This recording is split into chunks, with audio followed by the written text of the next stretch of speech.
just a bloke in a bar. What is up, ladies and gentlemen? Welcome to another episode of Bloke in a Bar. This is a special episode because the Penrith Panthers have won their 4th premiership in a row. Are you kidding me? Are you kidding me? What an incredible feat. What a game to win yesterday. Boys, how was the weekend? How was last night? Yeah, incredible stuff. I think, as a rugby league nerd, which you all know I am, I'm just stoked to be alive at this time, to have watched it, to have experienced it from the start to finish, to watch them in 2019 miss finals. Like you look back at that last game of 2019, Nath Cleary scores 3 tries and kicks 10 goals or something. It was a little warning to what was to come. 5 years of just absolute dominance. To win 4 premierships in a row in a competition that is literally designed to make sure different teams win every year, it's just incredible. It's truly amazing what we are witnessing. It's amazing. What a privilege, Timmy. Yeah, well, it was just, you saw it in sort of the post-game coverage the whole time, and the Panthers players repeatedly said it. And again, we know they're not short of confidence, but they just repeatedly say, it'll never be done again. It'll never be done again for on the trot, and I couldn't agree more. It's like, it took, I think it was about 35 or so years to see a team repeat again, which was the Roosters, of course, 2018, 2019. The Panthers to do 4 in a row in the salary cap era, I don't think it's something we're ever going to see again in rugby league. Mate, absolutely incredible. Hammy, how? Yeah, I'm with the boys. I think very privileged to be, part of be around when this actually happens, and to be out there as well to soak it up was great. I don't think we'll ever see another 4-peat again. I certainly hope we don't see any other sorts of 4-peats with the West Tigers on the precipice of a bit of history as well. But amazing game, amazing result, and very privileged to be there to see it. Mate, absolutely incredible. Matty, what do you reckon, mate? We're going to look back in 10, 20 years and just froth this time, I reckon. Yeah. It's just where we watched history unfold in front of our own eyes last year, and they've just doubled down this year. It's crazy. I'm telling you right now, it's going to be like the people that talk about when they saw Joey in his prime doing what he's doing. I think we'll be talking about the same with Nathan Cleary. In 20 years, we'll be going, mate, I was there when Cleary did this. I was there when Cleary won 4 in a row. Like that's the gravity of what we're witnessing. I love now, Kempy, that it's after the 3 grand finals in a row, I think there was probably a lot of conjecture around talking about, is it the greatest team we've seen, or certainly in the NRL era it has been, but even going back well before that, and where does Cleary rank in the greats? Will he be a future immortal? All these sorts of things. 4 on the trot, even the biggest cynic, they can't sit there and go, and at least not have them in the conversation. It becomes like the great debate now because it's really hard to push back on, are they the greatest team we've seen? Where does Cleary sit next to a Joey or the greats? Undeniable. I think they are the greatest team to ever be assembled, period. Yeah. Yep, completely agree. And, people throw back to the Dragons. The Dragons were playing a different sport. Unlimited tackles, no salary cap. Like it's. And like as far as Nath Cleary goes, like, I know people are getting upset. If he retires tomorrow, we're having the conversation. Absolutely. His resume is better than most resumes, if not all resumes right now. It's 4 on the trot, 5 grand finals. You can just take a 4-year slot and it's almost in the conversation of immortal. It's just incredible. 4 premiership, 2 Clives. It's just insane. Mate. And I think the best thing about it is, I think probably systems and systematic is going to be a common theme in this podcast because of what Penrith did again last night. I look at the great Melbourne Storm teams through their extended dynasty and what they achieved and the future immortals in that team. I look at the Penrith team and I go, it's an incredible unit. They have incredible systems all the way down to their juniors and their catchments. The team itself, though, like some of their best players, Isaiah Yeo, Dill Edwards, Liam Martin, country battlers who, they're very good footballers. They've achieved incredible things. Like, they're not in even close to future immortal debates or anything like that. It's like, Nathan Cleary will be thereabouts. Luai's achieved a ton, but it's like they're just an incredible club rather than, as I said, with the Melbourne Storm in their dynasty, absolute superstars of our game across history. It's amazing what they've achieved. I mean, Dylan Edwards is at a lot of other clubs would have made his debut and almost brushed in his first couple of years of footy. Luai didn't make his debut till years into his career. Isaiah Yeo was a kind of edge back rower, centre, moved into the middle at some, later on. Matter of fact, it kind of lines up the dynasty they've gone on is when he was moved into 13. Like all of these boys, these aren't guys that were coming through the grades and you would go, oh, he's going to be the next superstar. He's going to be the main player coming through. Like these are guys that have had to absolutely graft at their trade and they've become what they have. And the most scary thing is the age they're all at. Like, you just have a look at Nath, and, we mention him alongside these greatest halves of all time, and, people get very upset about it. But, like, you have a look at, the greatest halves. Like, Freddie went to 4 grand finals his last 5 years. Cooper Cronk won 3 grand finals in his last 3 seasons. Cameron Smith, numerous grand finals at the end of their career. Like, Joey's greatest moment came when he was 31 in Origin. Like, Nath Cleary is still 3 or 4 years away from that. What's insane is, like, I think, and like what you were saying earlier to me, like, you can be the biggest Panthers hater. This 4th premiership, and also the way Cleary and everyone has played during this time, even the biggest hater has to go, you know what, we need to start talking about him next to guys like Joey, Thurston, Smith, all that kind of stuff. So it's just an absolute pleasure, guys. Now, don't forget, guys, massive thank you, Aussie Footy Shorts. They are a partner with the show. We have done footy shorts with Aussie Footy Shorts. Go to Aussie Footy Shorts Instagram, or you can go to Aussie Footy Shorts on Google. You can go to the link. You can grab Bloke and Aussie Footy Shorts, limited supply, or there are honestly so many other designs. Footy shorts with pockets. And we could do our footy shorts ourselves. We could literally get them made, but we don't, because Aussie Footy Shorts are the best in the business, guys. So make sure to grab your Bloke Aussie Footy Shorts. We only do it once a year. Get there, get them. It's limited supply. And if you don't like those designs, there are so many other designs to choose from Aussie Footy Shorts. But we were fortunate enough, so massive thank you to Aussie Footy Shorts for partnering with the show. And also a thank you for the best footy shorts in the country. Now, we were fortunate enough, thanks to Sportsbet, to go out to the ground. And so we actually had a great day. Got to lead some Sportsbet members through the tunnel onto the ground, and you got to basically take them through some of the biggest moments in rugby league history and grand final. However, we got to meet the big fella, Madge. He was also at the game, and that was a really cool experience. Definitely really, really excited. Like, I was obviously already excited him taking over the Broncos, but after meeting him, having a chat with him, really excited to Madge to take over the Broncos. Kimby was chasing him around trying to get a selfie with him. He was very excited when he saw Madge down there. But I heard Madge was trying to get a selfie with Kemby.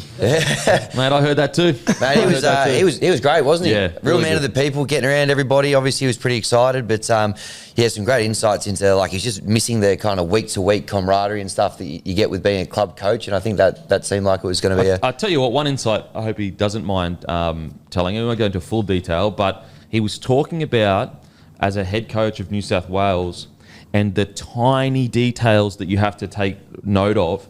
And he was like kind of asking himself the question of game 1 where they walked through the tunnel, and was it TNT was playing? yeah, Thunderstruck. Thunderstruck was playing. Yep. And he, reviewing his performance as a coach, he questioned whether did that amp the boys up too much in game 1, and he, was it that like moment that made them too amped up to, because the tunnel is just this incredible experience. Like, when you actually walk through it, and if I can imagine the smoke coming, the lights, you've got Thunderstruck playing, and it was just a really great insight to hear the former New South Wales coach talk about the tiny, minuscule details of did it amp the boys up too much in game 1. Those little details that we just don't even think about. Don't even think about. And so I got to meet him. Lovely bloke. Yeah. Lovely bloke. Yep. Really personable, and it makes me excited as a Broncos fan. As it should. He seemed pretty fizzed up as well about getting up there and ripping in. So I think you've got a good one there. I think that'll be a great signing for the club. Broncos just continuously poaching from the mighty capital. Here we bloody go. You poached Wayne from the capital years ago, 35, 40 years ago. You've now poached Madge from the capital. No wonder he hates the Broncos. Get a bit of homegrown talent, mate. Do it yourself. It all makes sense now why Timmy hates the Broncos. We poach Wayne Bennett. Everyone gives it to the Roosters about poaching. The Broncos are worse. That'll do me. That'll do me. Now, we're out at Accor Stadium. Big stadium. But this podcast is brought to you by Grumpy Coffee. Head to grumpycoffee.com.au. First of all, a massive thank you. The support and the launch was way bigger than we expected, guys. Like, way bigger. Thank you so much. And we're already getting loads of feedback of people saying how much they actually love the coffee. And I can't take credit for that. That's our roaster Mitch, it's his blend. He's the one that come up with it all. The feedback we got, matter of fact, Matty, you sent us a text message of this weird screenshot of your dad texting you the other day. My dad doesn't usually, he doesn't really text. He doesn't use his phone that often, but he took time out of his day to text me how I think he called it outstanding. The blend was. Yeah, he absolutely loved it. So Matty didn't send me a text of the picture of the actual text.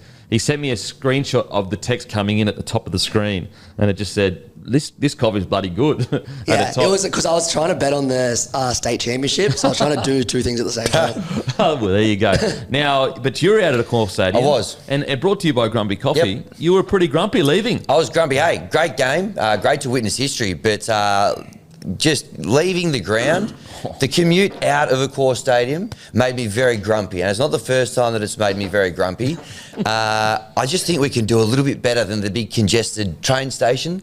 We've got to sort that out somehow. I tried to order an Uber, found one, said it was going to be half an hour away, and it was a 1,500 metre walk away. So I braved the train station. You know, you kind of crammed in. It takes a long time to get home. It's just not a great experience after a great game or a great event. You know, there's been a few. I went to the Matildas last year, similar thing. And, you know, it probably does. It made me grumpy, and I think it makes other people grumpy. It puts them off. So the weekend is coming out to Sydney in a couple of weeks. Yep. Doing a tour at the moment. My partner, Mon, loves the weekend. She actually made the call this weekend. She would prefer to fly to Melbourne and go to Marvel Stadium than commute out to Accor and cop the train on the way back. That's the point that it's gotten to. So she's grumpy as well. I'm grumpy with the commute home. I don't have any solutions, but it did make me a little bit grumpy yesterday. Mate, we've got to do something about this because, the grand final is the pinnacle. Yep. And there were yarns heading out yesterday and leading in about, the grand final wasn't sold out. But this is the reason. Accor Stadium, it hasn't improved in 20 years, 25 years or whatever it is. Yep. And I wanted to ask you boys, how do we improve it so that I personally believe, for example, getting to Suncorp is a breeze. It's so good. It's in and out. It's smooth.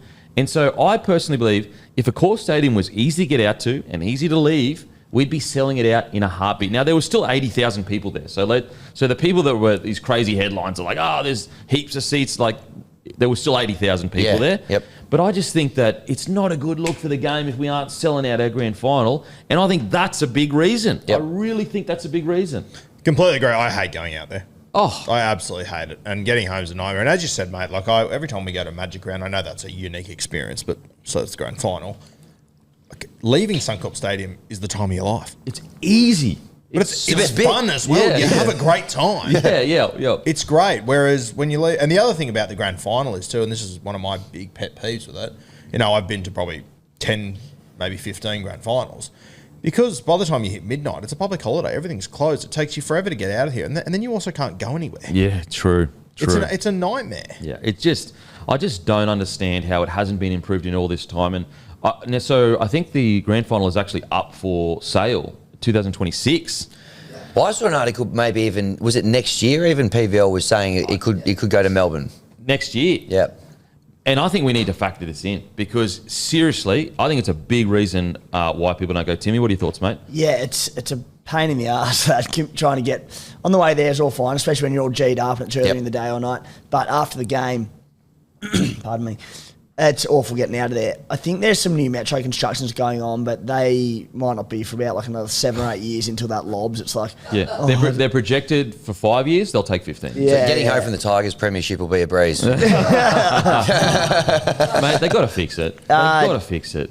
It's just a terrible experience. So the things need to be done. I said by the looks of it, they are, but it might be a long time away. I don't know how much that's going to fix the issues of as you're getting 80,000, and there's 80,000 there, and then. I think it happened, was it Origin or one of the bigger games of the season? And I think Taylor Swift had a concert next door, so then there was another 50 or 100,000. It's a schmozzle. That Matildas one, it was Matildas semi-final World Cup and Luke Combs on at the same time, and then there was an issue with the trains. Remember that? Oh my God. It was carnage. And then I would love nothing more than it for it just to be centred around Moore Park and the Sydney Football Stadium and have big games there. I get Olympic Park.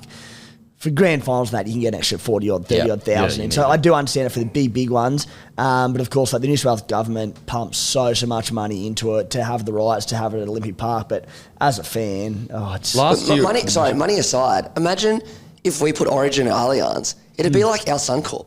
It really would. Yeah. I know they won't do it, but they should. Last year, the Broncos grand final, so my wife come to pick me up, and we thought that was going to be quicker because, we just thought that it would be a smooth transition because like, I don't know why we thought it. It took us 2 hours.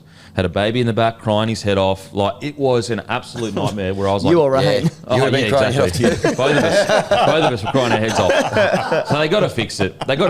It's She had such a... to stop and change, both of you as well. Yeah, absolutely.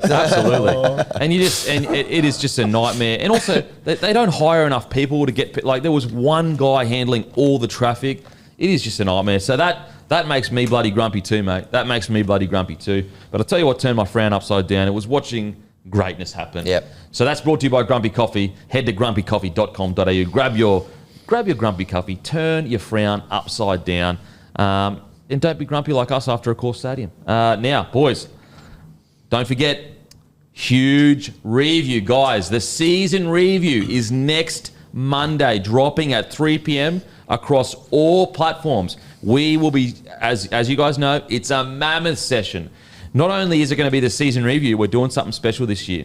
We will provide a link where you can download the presentation that we look at when we do the season review. So what happens is it's almost like a companion piece. Whilst you're listening to the review, you'll be able to look at what we're looking at and look at like the stats we're looking at, look at the wins, the losses, the home, away, the recruitments, the squads, everything like that. So there'll be a link in the show notes. It will be this show as well. Nah, just next week. Next week, there'll be a link in the show notes for you to click on so that whilst you're listening to the podcast, you'll be able to look at what we're looking at as well to make the season review even better. So season review dropping next week at 3 p.m. on Monday, a full deep dive in every single club's season. And as I said, there'll be a link to download and you'll be able to go through, as we're going through each team, you'll be able to look at all the stats that we have as well as a companion piece. That'll be perfect for anyone driving to Perth. Yeah, absolutely. Don't read the sheet Pull and over drive. if you're going to read the doc. Yeah, pull over. Don't read the sheet and drive. Alrighty, let's face a bit of music, shall we? Brought to you by our friends at Sportsbet. Also, I'll be at the Caulfield Cup next week, thanks to Sportsbet. But let's get into it. Let's face a bit of music, mate. Let's do it. So as we know, at the start of the finals, we blank slate. We started again, accruing points. So there'll be a bit of music to be faced at the end of the points being given out today. Pretty slim pickings, to be honest with you, in the grand final. Roo, Timmy, and Matty, they all had Penrith 1 to 12, so they get a point there. We obviously went with the Storm. Kempy didn't get that one right. And you two Timmy copied Roo's homework and he went with Alamotti as a try scorer. So they both got a point there. Those were the only points. Don't we? So how many points did we get? So you got 2. I love how, like, when Hammy has a bad week, he manipulates it a bit. Like, because it's a point for getting Penrith, and then it's another point for going in 1 to 12 instead of 13 plus. But like when Hammy dictates it, it's just like, no, big it's just a point tantrum. for it. Yeah, it's a tantrum. Oh, it's just Mate, like you literally copied You his only got it homework. because you copied me. Yeah, what are you talking Timmy about? Williams lives under the wing. Yeah, correct, Guru. We've done the grumpy coffee segment. everyone's We've moved on. Yeah, mate, we're past that, mate. Well, Hammy's into you about it being a dictatorship, but he's the dictator in this group. Yawn. Wow. So look, there was only a couple of points collected this week, and that's fine. Grand final, it's tough. That's how it's supposed to be. So the grand final results: Roo got 2 points, Timmy got 2 points, Matty got 1, Denon and myself a duck egg, unfortunately, for grand final week. Ouch. Here's how we settled though at the end of the final series. Edgy you see stuff this one as well, just quietly. Matty, what a turnaround from regular season. He had to face the music. He did the chook pen. Wow. He is the champion of the final series with 17 points. So Hey. credit where it's He due to learned Matty. his lesson. Big game player. Denon, you were next on 15. Another solid hit out from you as well. On average, that means I win the year. So thanks for coming. Well, sort of. Roo, you were on 14 points. Well played. And then myself, 12 points. And Timmy also on 12 points. Ooh, that's why he's upset. I He didn't doesn't. realise. Okay, he doesn't want to face the music. No, don't be upset. Now, I've made a captain's call on the punishment for facing Hang on, music. hang on a sec. Just remember, he was abusing you 2 seconds ago. Yeah, I remember. Don't worry about that. So riddle me this: like when we pick when we pick a team and we pick the line, that's 2 points. But when we pick a team and then we pick a margin, that's not 2 points. Thank you, Tim. So myself and Timmy both on 12. So the punishment for facing the music, Timmy, You and I will have to attend a domestic cricket fixture at Cricket Central and score the entire day.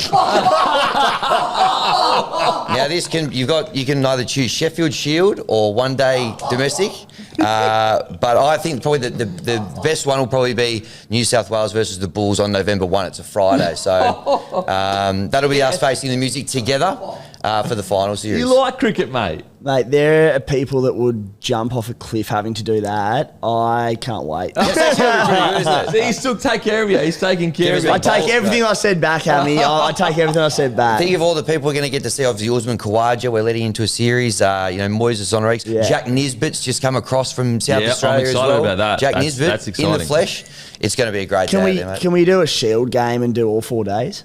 If you want. Day one. Work technically. Day 1, November 1, and we'll obviously document a little bit of that so we can, because riveting stuff. Probably won't live stream the whole 8 or 9 hours. I mean, maybe why not? could. We'll give you some of the best bits though from the scorebooks of the Sheffield Shield. So that'll be us facing the music.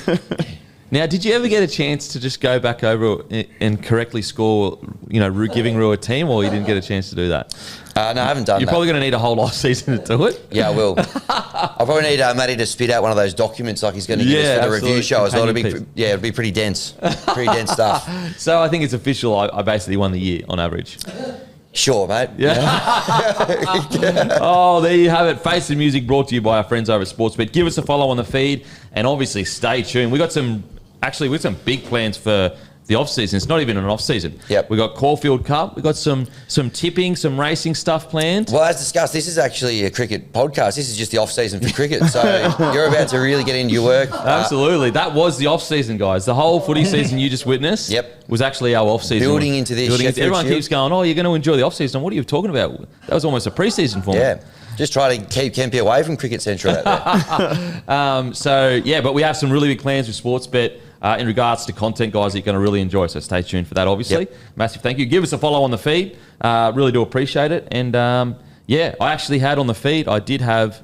Actually, you know what? I didn't have... I chose Yo as Clive, but Martin won Clive. Damn it. Yeah. Oh, my God. I had Alamotti, so congrats if you got around me. Okay, Well there you played. go. There you go. And I had Howarth. We'll get to that later. Ooh, touchy subject. Yeah. Touchy subject. Sorry, too soon. So thank you to Sportsbet. Make sure to give us a follow on the feed. Alrighty, it's time for our hungriest player. I mean, I think it's pretty obvious. Now, me personally, I had Isaiah Yeo as my hungriest player. However, I'm not going to override a person that wins the Clive. This week's hungriest player, it is Liam Martin. Liam Martin is our hungriest player. Since he won the Clive Churchill, use code CLIVE, CLIVE, for $7 off Mexican, minimum spend $20. So Clive for $7 off Mexican. But yeah, Liam Martin is the hungriest player this weekend. What I love about this, and you said this obviously as your take in regards to earlier in the day in our take for Instagram. But what I love about Liam Martin is he's not giving you 150 to 200 metres, and he's not looking to have all those stats. And for someone that didn't watch the game and was just looking at the stats at the end of the game, you'd go, oh, pretty good game. But you've got to actually watch the game closely to see how Liam Martin impacts it. And the same thing with Origin as well. You never look at his stats and sit there and go, oh, wow, what an incredible performance. But it's the intangible things, it's the intangible moments that Liam Martin wins. Like, for him to win a bomb against Coates, like, that's not, obviously it is skill to a degree, but part of it was just he wanted the ball more than Xavier Coates. Like, a lot of Liam Martin's excellence comes from his desire. I feel like if you could rate his, his ball running, yeah, it'd be good, 8 out of 10. His catch and pass, 8 out of 10. His tackling, 7 out of 10, 8 out of 10. But his desire, it's a 10 out of 10. And that's what makes Liam Martin great. And I just, even this part, like in today's generation of back rower, you've got Olakawatu, Kikau, these absolute behemoths, Katoa, all these big boys. Liam Martin, there's not much of him. He's not a big boy. And yet he always punches above his weight. He's our hungriest player. I thought he was absolutely immense for the Panthers last night. Yeah, I thought he was outstanding, and I agree with everything you said, Kemby. He's a guy that, you quite often get to the end of Origin games and he has 50 run metres and 17 tackles. And he might have like 6 missed tackles on the stat sheet. Yeah. But if you actually watch the game, the misses are because he's doing something for the team. A lot of his misses come down to just getting in the head of the other half, which he's the absolute king at. And there's no stat for kick chase. There's no stat for line speed. There's no stat for, as I said, just getting in the head of the opposition halves. And he is the absolute king of that. And, people always question his spot in New South Wales teams, Kangaroos teams. Like, if you know what you're looking at, he's an automatic in every side. He is, we talk about sort of guys you want in the trenches with you. Fucking trenches are petrified of Liam Martin. He is just that sort of guy. Born in a trench. Yeah, I thought as good as Isaiah Yeo was, I thought Liam Martin was the standout for the Churchill. I think they've absolutely nailed it on the head. And just talking around those stats again, and I think it's a great lesson for any kids coming through that, see some of the bigger working back rowers in the game and they're thinking, I need to be punching at 20 runs a game or 45 tackles. It's like Liam Martin is the example that it's not all about stats and what you provide there. Now, he had the standout moments in this game in terms of a try and he had a try assist as well. Depends where you look at your stats. But I went back and had a look at his stats and where he averaged among the position for the 2024 season. Now, this is with Fox Stats, and I'll preface it by saying it sort of takes in, there's a few middle forwards in there as well. So, but essentially, edge back rowers and locks, but largely edge back rowers. 72 metres per game. It was in 22 games for the year. Averaged 46th in the competition. 28 tackles per game, had him sitting in 29th for the position for the season. So he was 46 in the position, 46 for the position, yep. 13 offloads for the year, put him in 33rd for the position. 34 tackle breaks for the year, had him in 30th for the position. He scored 4 tries, had him in equal 24th. He had 1 try assist all season. And then we go to his grand final stats of 90 metres and 20 post-contact metres. They're stats that you wouldn't even turn an eye at. But he was the best player on the field last night. And he had moments during the Origin that, as Guru said, he's an automatic selection. It'll be an automatic selection for the Kangaroos because it's what he does outside of that. It was a brilliant performance. Yeah, absolutely. And what he also is, he's that old school player as well. We kind of feel like, and I understand that the old school player there, guys like Hargreaves has almost retired at the right time because I feel like the game kind of has passed them by, not in regards to performances, but in regards to that aggression. But the good thing about Liam Martin is he is so good at using his aggression in a smart way. Very rarely do you see him, obviously he has head height at some stages in his career, but very rarely does he let his team down by getting sent 10 in the bin. However, he's usually one of the most aggressive players on the field. And it's another good lesson for kids as well, is that there's still a space for being aggressive in rugby league. It's just how you use it. You've got to be smart about it these days. Whereas back in the day, you could be a bit reckless with it.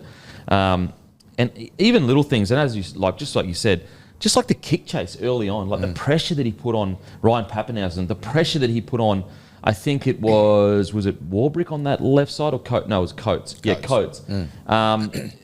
That is immeasurable. That is immeasurable. Yeah, there was a couple of times there, to your point there, about around Warbrick in particular, where he timed his run perfectly. So as soon as he hit the ground, it was almost like a half volley. He was just nailing him, smashed him 2 or 3 times, just the kick chase, the perfect timing there.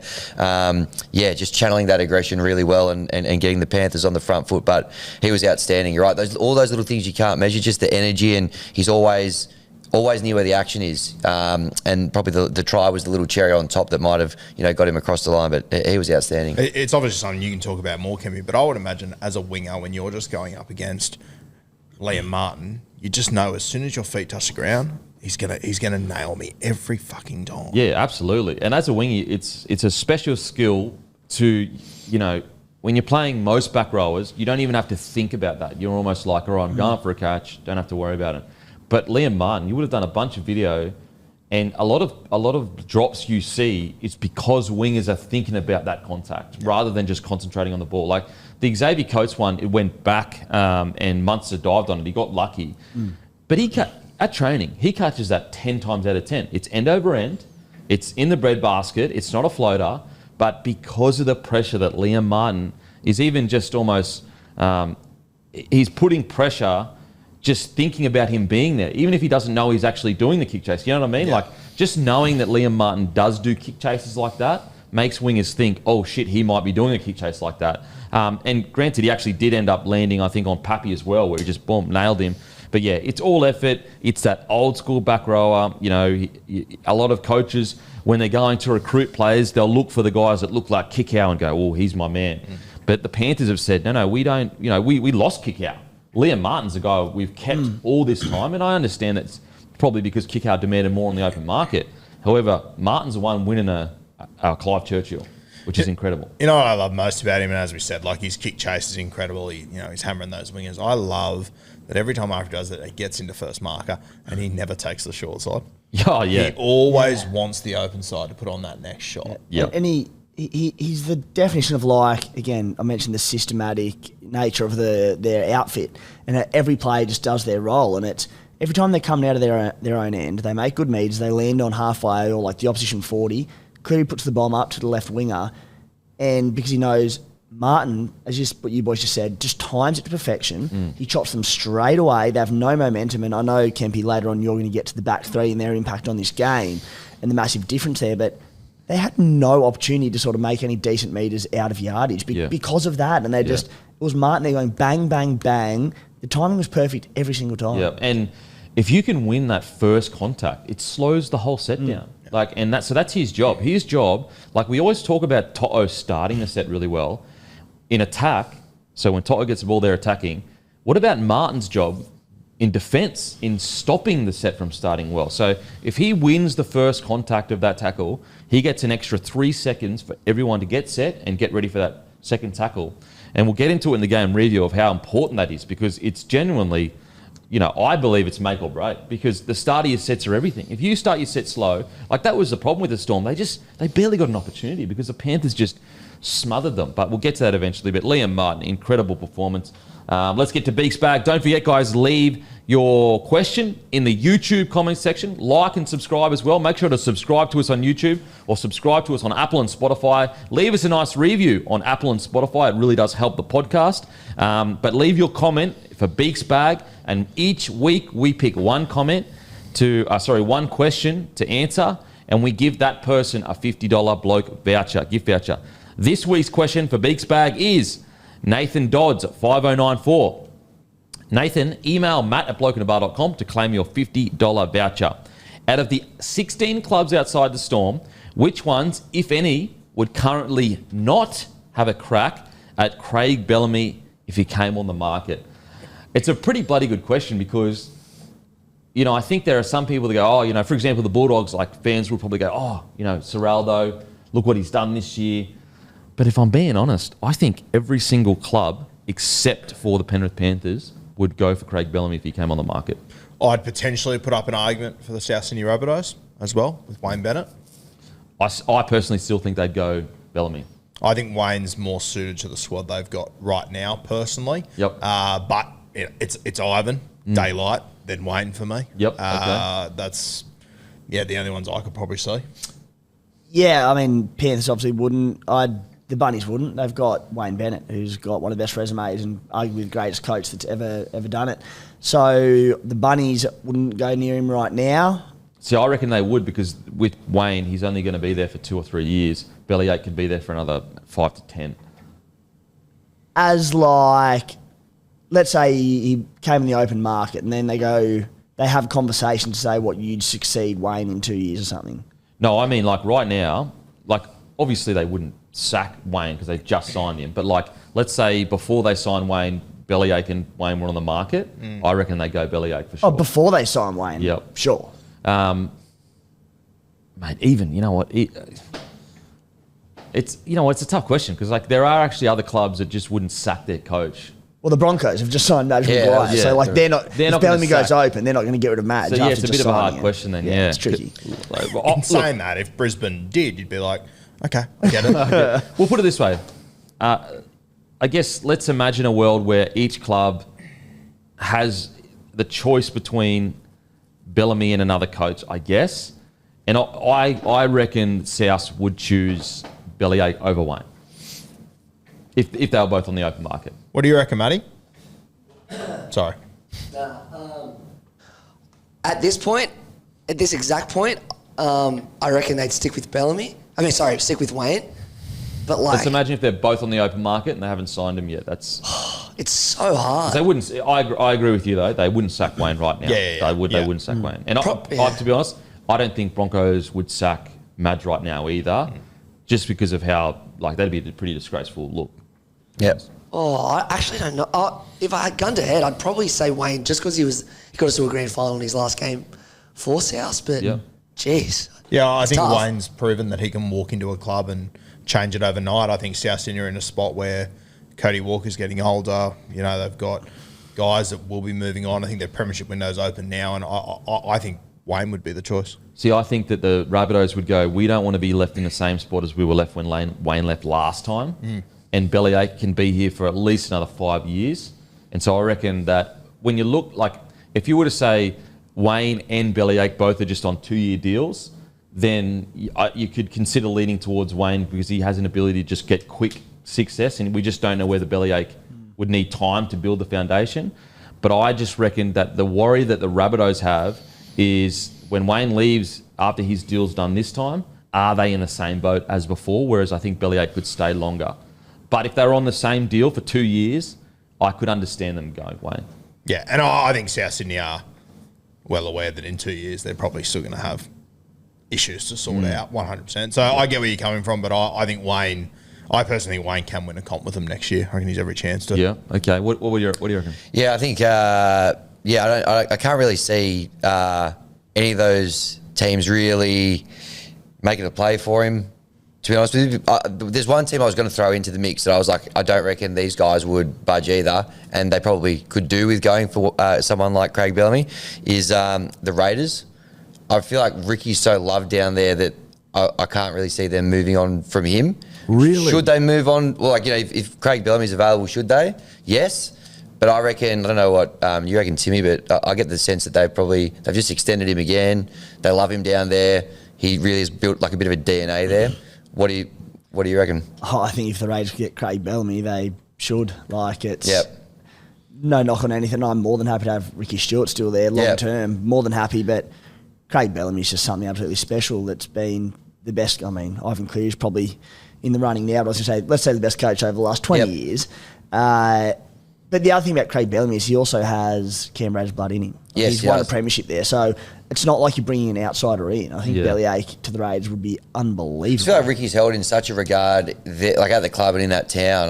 That's the sticking point. Backlash, you reckon? Yeah. Well, I think what you could do is, and I'm thinking on the spot here, but just slot Rick straight into head of football or something and still have a massive role at the club, but coaching wise, to get an opportunity with Craig Bellamy, I think that'd be incredible. Oh, man. Yeah. Interesting question though. Really interesting question. But make sure to leave your comment, your question on the YouTube comments.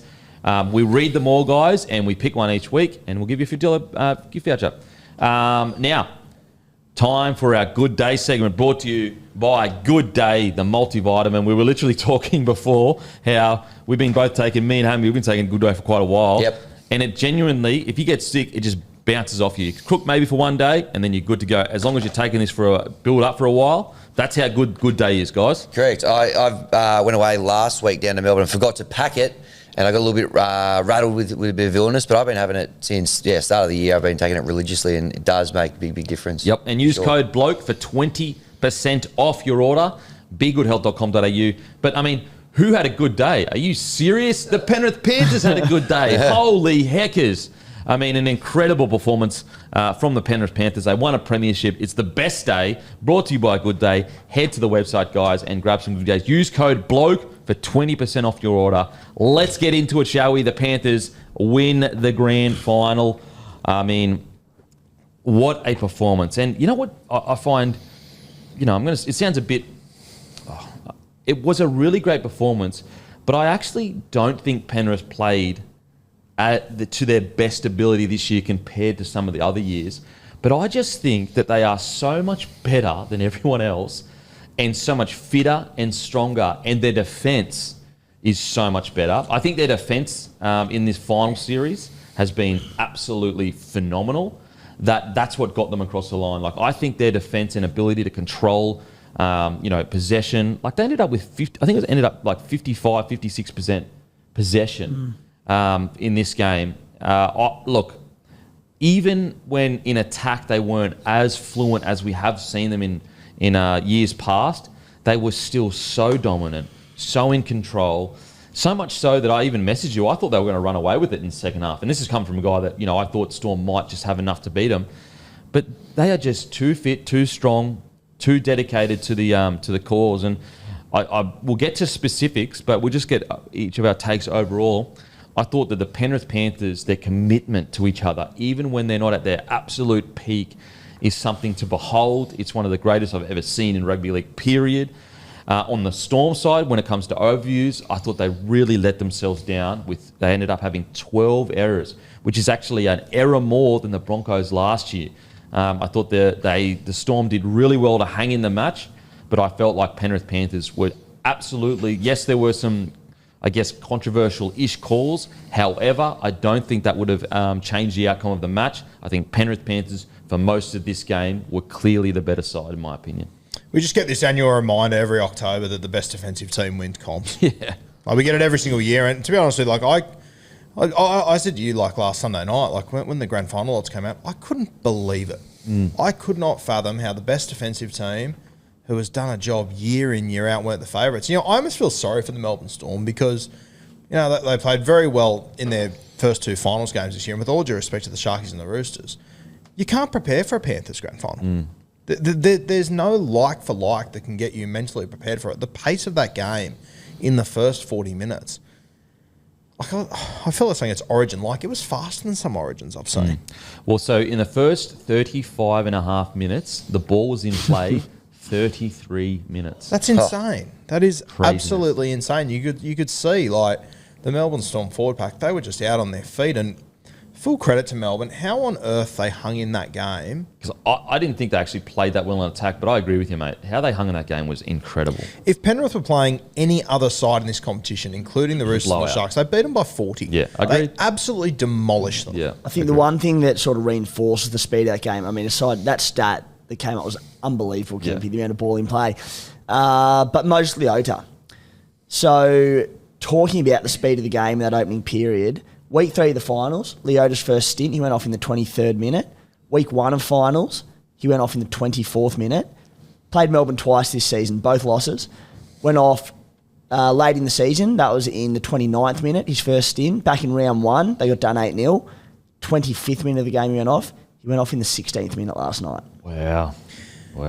That's impressive. Remarkable difference. I don't have it in front of me, but I think Fish went off in like the 31st or 32nd. He line. hung in, yeah. He is going to leave such a hole in that club. And he came on, I felt like he came on a bit earlier as well. Leota was on in about the 48th minute or so, a lot earlier than what he usually does. I got it here actually, because I remember just going, I remember going, I feel like they came on a bit later against the Broncos. 58 minutes. Both of them come back on at the same time. 58 minutes. At the 58 minute mark? Yeah, 58 I thought it was minute earlier. Okay, And Fisher Harris went off 31st minute. Yeah. And God, they made him do a lot of defensive work too, the Melbourne Storm. Oh, yes. So Fish I think, had 31 tackles. And so, like, as I said, I actually think in attack we've seen a better version of Penrith, but the confidence in their defence, it might be their best in regards to just, like, controlling a game's pace and just outworking a side. It might be their best ever. Like, that's how good they were. Like, you look at last year, it was like this exciting, points and spreading the ball and getting holes on the edges there. Whereas this is seriously one of the grindiest games I've ever seen. Like, that's how much the ball was in play. I just felt that, look, I'm okay with Melbourne Storm making fatigue errors, but like Pappy kicking the ball out in the full. Howarth, unfortunately Howarth had a bit of not a great game. He had probably his worst game all year. He had like carrying the ball loosely when he was stepping back inside. He got bundled out. Then he got a one-on-one steal. Liam Martin got a one-on-one steal on him. So I thought first half he was really good defensively. Second half it went to shit a little bit. Yeah, well, he had 3 errors. And so in a grand final, you just can't afford to do that. And so 12 errors. I just thought if the Storm had kept it to about 7 or 8, you could kind of, because that was actually the most errors Storm made all final series. If they could have kept it to 7 or 8, I think they could have had a real shot at them. But the Penrith Panthers, they just because like bellyache, you can watch the post-match press conference, and I'll tell you what, we'll get to it eventually, but they just dragged. Like, I feel like the Storm didn't play like the Storm that we know, because Penrith just dragged them in and said, no. You're not going to play the way you want to play. Yep. We're playing this the way we want to play this game. Yeah. And even if we're not at our absolute best that we've been in the last 4 years, we're still better than you at this. And Bellamy actually says that. He says Penrith are so good at playing the way that they want to play. Which is, was the hallmark of the Melbourne Storm for 15 years. Yeah. Oh, there's plan A. Sweet. Let's see plan B. Let's see what you got. Yep. If you have a look at half time, the Melbourne Storm, every single one of their starting forwards made 20-plus tackles, as did Alec McDonald, who came off the bench. Penrith only had 3 players that made 20-plus tackles, and they were all at 21. Like, the way they hammered the middle and just exhausted them, they were just out on their feet. Drop under. And I tell you what I think the difference was, maybe it's dramatic to say the whole match, but this is I feel like this bit them in the end, the Storm. So we went in at half time, and this is the back three for the Penrith Panthers. Edwards 123 metres, Taruva 134, To'o 162 metres in the first half, a total of 419 metres. So the back three for the Penrith Panthers ran for a total of 419 metres. Every single one of them broke 100 metres by a substantial margin. Not a single back three of the Storm broke 100 metres. Pappy ran for 52 metres, so less than half of Edwards. Warbrick ran for 99 metres. Coates ran for 60 metres. A total of 211 metres. So the Penrith Panthers back three alone ran for 419 metres, and the Storm back three ran for 211 metres. And I feel like that was the difference in field position. That was a difference in how their sets got started. Because guess what? In the second half, when Storm started having a bit of winning the field position and a bit of luck, what happened? Coates came out and nearly he ran for 60 metres in the first half. He ended up running for 211 metres. So that means that in the second half alone, Coates ran for 150 metres. And just shows you the back three for the Penrith Panthers. We talked about Liam Martin winning the battle and dominating Pappy in that first tackle or Warbrick, and so that the sets would start really slowly. So it's this perfect system that feeds into each other, where Martin wins the contact on tackle one, and we just saw the stats. I just read them out. 52 metres for Pappy, 99 for Warbrick, 60 for Coates. And then To'o and the outside backs win the battle on their end, and you saw the stats there. And it's like this just machine that feeds into each other, one after the other, set after set. And before you know it, the Storm are kicking the ball to like the opposition's 40-metre line. It's an incredible machine. And it just, you know what's coming. On all day long. Just can't stop it. All day long. Like that, they did not do a single thing last night that we didn't expect. Yeah. But that's going up against Craig Bellamy, one of the greatest coaches we've seen. We said a few, and like I reckon I had 3 conversations with Tim this week where I'd send him the odds and go, "Am I going fucking crazy here?" Like I look back at it as well. Like the loss of Nas, people telling me that wasn't going to have a huge impact. That's the craziest thing I've ever heard. Well, anyone saying it wasn't going to have an impact needs to be locked up. That's insane. Like that's literally insane. Outrageous. Of course, it's going to have an impact. I personally felt Melbourne Storm had beaten them twice in the year. They beat them round one without Nas. I thought that if they kept their errors low, their forwards were grindy enough to stay in the game. I mean, look, they lost 14-6 with 12 errors. So if you take away 4 or 5 errors, who knows what would have happened? Yeah, and it's sort of the grand final reinforced a long-held belief of mine, and it's very common in rugby league, and it's not any new ideas, but it's you win the middle, you win the game. And I was a bit like Rue. I was relatively confident for Penrith going into this game, just because I just thought their middles were going, especially with Nas out as well, were just going to be far too strong for them, as they were. And the Storm have the best spine in the world, and that's fantastic. But if you lose the middle and you're losing the play of the ball, you've got no momentum. There's nothing they can do. Like Jerome Hughes was the best player all year. It was crowned the Dalian medalist, and I don't think there was anyone who bit back on that last week.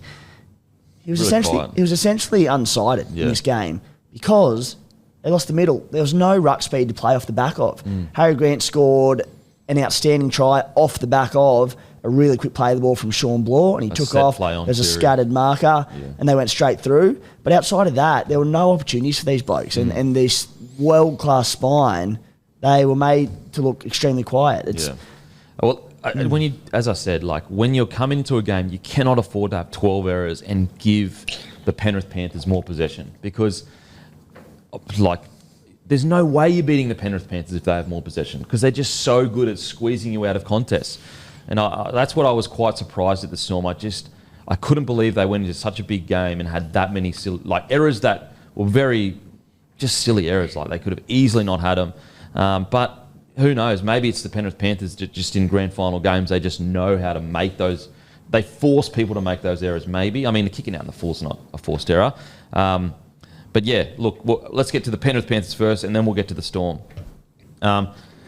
What I loved about the Penrith Panthers first try. So last week they hit Elamotti on that on that flat ball. He goes through, scores a try. So what do? First opportunity they get down in Storm's end, they go, yeah, we're going to hit Elamotti on the same play, but he's going to do a wraparound play out the back because we know that Bellyache. It's almost like that cat and mouse game. They know Bellyache would have done so much video that he would have been cluing up his centre, Meany, Alamotti's going to hit that line and you just score a try.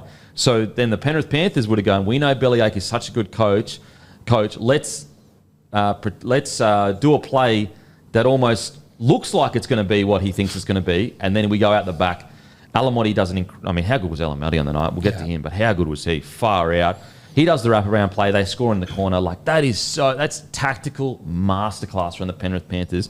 To know Bellyache's going to do video, to know Meany's going to bite in really hard, and then to actually execute the play, incredible. Yeah, I think, I spoke about it a few weeks ago. I think that wraparound play, it'd be one of the main things I'd be working on this off-season.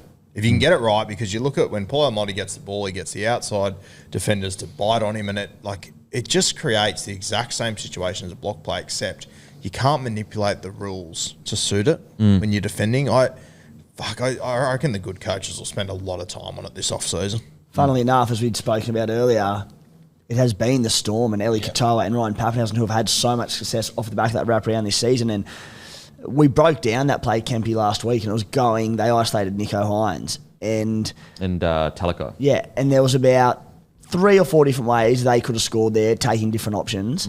And we went like, when the timing of all these line runners is so perfect, it's near impossible to stop, especially off the back of a quick play the ball. There was no mention of a freaking wraparound when we were talking about that. Like, let's just throw a wraparound into that and time that to perfection. Like, good luck trying to stop that. And what I love about it is the only way that they would have stopped that is if Bellyache wasn't as good of a coach as he is. Do you know what I mean? Like, if Bellyache wouldn't have drilled into them, when they get down to their end, they're going to hit a short ball on Alamotti because he just scored it last week. Just a brilliant play. Look, I want to talk about... I'm totally fine with Liam Martin winning Clive Churchill. I thought he was outstanding. But for me personally, this was Isaiah Yo's... This made him great for me. Like, he was already an extremely good 13, but for me, this was his greatness moment. I thought the amount of runs he took where he found his front and got a quick play the ball, and he won the battle in the middle, and all of a sudden they had high tempo, high speed through the middle. The amount of quality work he gets through. So these were his stats. He ended up having 23 runs. So he basically, in 80 minutes, 24 runs, 233 metres, 76 post contact, 5 tackle breaks, a line break assist, 2 offloads, and 46 tackles. What a knock from Isaiah Yeo. I personally believe that, we spoke about last week how we think that he should be, I think we all kind of agreed he should be at least in the conversation for greatest ever 13. I think if you didn't agree with us last week, surely you're looking at him now going, you know what, he's one of the greatest 13s of all time. Whether you have, Bradley Clydes and, guys ahead of him, fair enough, whatever. But you've got to have him in the conversation because without him on the field for the last 4 years, they don't win 4 premierships in a row. Like, they might have won 2 or 3. They don't win 4 premierships on the trot without Isaiah Yeo, in my opinion. If Isaiah Yeo would have got injured in the first minute and Liam Henry jumps into lock and has 233 run metres, 70 post contact, a line break assist, 5 tackle breaks, 2 offloads, 46 tackles, he probably wins a fucking Clive. Yeah. It's just we are so used to Isaiah Yeo doing this week in, week out that we just take it for granted. And he does it all the time. And what I like about this year is I feel like he's found the perfect balance between ball playing and running. I think that it might have been last year where he was getting a little bit past happy. I think this year he's almost at the like each year he's just gotten a bit better, and this is his perfect year. Like I just genuinely believe he's been the Penrith Panthers' best player all year, and this grand final performance was an absolute masterclass. I find that's happened to a lot of the best 13s in the game in recent years when there's been this sort of evolution over the last, 5 to 6 sort of years of the ball playing lock. And there's like Cam Murray, even Jason Taumalolo at times, certainly Isaiah Yeo. There's been stages where they've gone over a line on the ball playing and played too heavily into that, where at the end of the day, whilst the ball playing element is important to the modern day lock, you're still a middle forward because of how good your running game is. And all three of those blokes, they were just named off the top of the melon, but unbelievable running games. Now you see Kempy just nailed that balance. And Isaiah Yeo, I don't think there's a lock in the game who just pokes his nose through and gets between defenders every single time he runs better than Isaiah Yeo.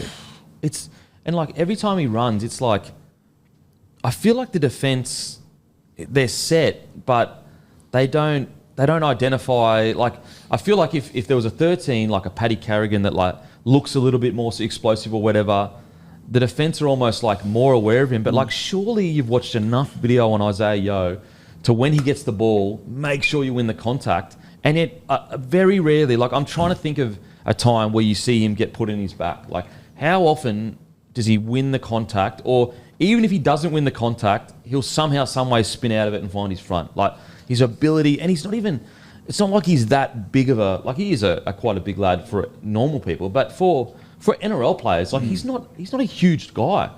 Just an incredible performance. Another thing I want to talk about is this year they made a real... I'd love to know where they rank in regards to repeat sets, because the amount of times attacking their line where they just go, no, we're just going to try and score a try instead of kicking in, because the dropout rule has just like almost negated it, trying to get a repeat set. Like it's almost pointless.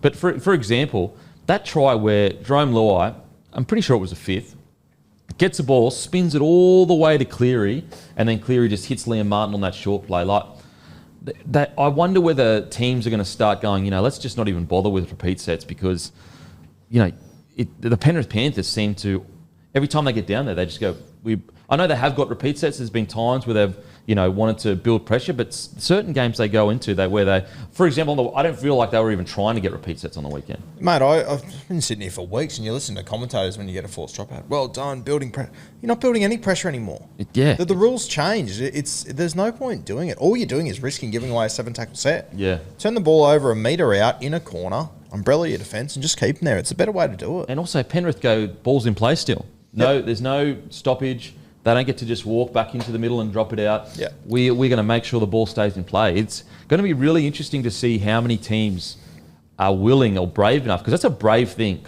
Because every time you do that, where you go, you know what, we're going to try and score a try. If we get you in the corner, we're going to defend our asses off. Every time you do that, you're basically saying, we know we're fitter than you, which is it's a fucking big claim. I know Penrith obviously are. They're 4-time premierships. But it's like to know you're fitter, to basically say, we invite you to get in the grind with us. It's a fucking big statement. I hate to do it to you, Kempy, but... They're leading it? Yeah. They're leading the comp with 50.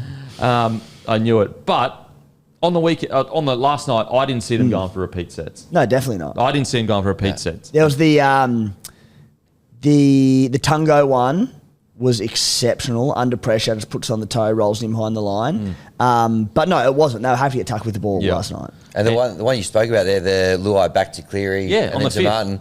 Well, that play possibly won them the game. Just about. It was, the couple of minutes before halftime, that gave them all the momentum going into the second half as well. Not going for the repeat set and just keeping the ball alive.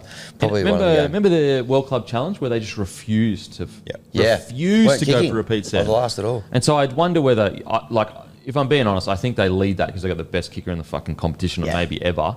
But last night it really, I can't recall. Like maybe they did, and there was once or twice.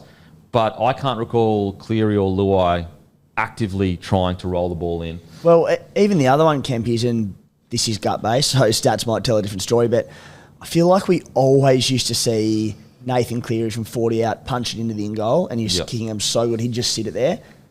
Could be wrong, but I feel like we didn't really see that this year, and it ties back into just the bomb, shut him down. Martin goes whack. There was a lot more of that rather than Cleary going that flat, Punching short, it in. skiddy one. You know what? I reckon it might be. I reckon they've just got specific game plans for specific teams. Because against the Roosters, they were trying to get repeat sets. I think they ended up with 4 or 5 in week 1 of the finals, which shows you think about how good of a side you can be, where you can go, okay, well, against this team we're going to go repeat sets. Against this team we're going to play completely differently and not trying to get repeat sets. They defy every rule that is supposed to be rugby league. Like every rule that's almost been set up in the modern era, the Panthers just go, no, we've got a totally different view of this or a totally different way. I'd love to pick Ivan Cleary's brain and go for example, in a grand final where you know it's a grindy game, for Luai on the 5th tackle to be throwing balls like that, usually coaches be pulling their hair out going, what are you doing? Get the ball in the in goal and let's build some pressure. Just crazy. I love on that play you're talking about. It was pretty evident. They forced Sean Bloor to make 24 tackles in the first half. They were trying to tire him out, and you just saw Nath Cleary. If you ever look when that play goes to Jerome Law, if you look on the wide shot, Sean Bloor stops and he puts his hands on his knees, and it's just a little cue that Nath sees, and then he would have had an override call, which means get me the football now. Yeah. I've got him. And it's just Sean Bloor. I thought he was really good last night. I thought he was real fucking good. great. And it was weird. I almost felt the longer the second half went, the more energy he found compared to the first half. And that's why I feel sorry for the Melbourne Storm. And a guy like Sean Bloor, you can never emulate the pace that game was played at. There's no way to prepare for it. You can't train for that. You can't train for it. In Sean Bloor's defence, I'd probably need to go back and have a look at it. He makes the tackle, doesn't he? Munster makes the bad read. Really poor read. Yeah, Munster goes in. I think Bloor had Cleary covered, which is a credit because he was gassed. Yeah. Cleary put on the footwork and he's got him. So, no, I reckon Bloor got there. And Munster jammed in him and Martin just went, thank you. Well, that's the thing. Munster didn't even jam in. So the commentators were having a go at Howarth, but it wasn't Howarth. No way. It was Munster caught in no man's They were land. saying Howarth got up in front of the ball. It's it was Munster. Yeah, and also Munster should have trusted you either go in and make the tackle on Cleary, or you trust your inside man and you go, okay, I'm getting Martin. But he was in no man's land. Yeah. That was I personally believe that was 100% Munster's decision. His indecision. He should have either gone in to try and shut it down with Cleary to take time away from him so they lay that pass, or he should have just said, you know what, I'm going to fully trust Bloor to not get burnt, and I'm just going to go my man Martin. Yeah. I didn't think it was Howarth or Bloor's fault in that game. I agree with you, Roo. I thought for a rookie, essentially a rookie, I know he's not a rookie, but Bloor's essentially a rookie, going into grand final, he would have been a massive spot. Absolutely, Penrith would have said, let's work Bloor over. There's no way he would have enough experience to deal with this. I thought he handled himself really well, and I thought his lines on Cleary, especially in the first half, were bloody good. I mean, he's what set up Harry Grant's try. Yeah, he should get a try assist for the first try. Absolutely. It doesn't happen without him on that line. But yeah, back to Penrith. As I said, they are just so bloody good. And you know what? They just prove our point. We're all sitting here watching him going, wow, how good is it that the Penrith Panthers don't go for 6 agains? I wonder if that's a new thingo. And then we read the stats out and they've got the most 6 agains. It just shows you how well-rounded this side is. They can take you to different areas and different styles at the flick of a button. It is just so incredible. All right, other players that we thought went really well. Mate, Tungle, all year, we're sitting here going, mate, he's lucky to be in this side. His final series has been incredible. In his defence, it's like he woke up for finals and went, you know what, I'm just gonna sort all my defensive woes up. Because in our defence, there were a lot of Panthers fans as well going, what's going on with Tungle's defence? Mate, he was phenomenal on the weekend. And his attack was incredible too. It's like he just went, you know what, the final's here, I'm just going to turn it on.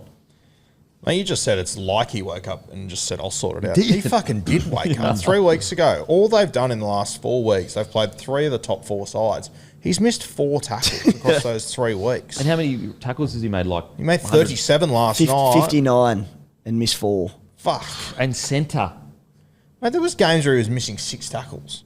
There was weeks where he was missing back-to-back weeks of 6 tackles. He missed 6 tackles in round 27, final game of the season against the Titans. Fuck that. That's unbelievable. And then he proceeded against the other top 3 teams to miss 4 tackles in 3 weeks. On the biggest stages, with everyone talking about him being the spot defender. Unbelievable. Incredible. I just love sitting there going, sort of towards the back end of the season, we've gone, it's probably a bit too late to drop him now. You've kind of just got to stick by him. But his defence throughout the year was terrible. And we were sort of thinking, like, there's got to be a change. There's got to be a shake-up.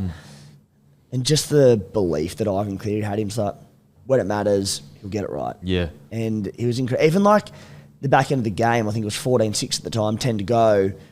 And Howarth was going at him at speed. And you're like, they're on here. And he just goes, nah. Hit him, stuck, lifted him, got support, dragged him out. That was a beast of a tackle. And like Howarth, that's his strength, is strength in contact.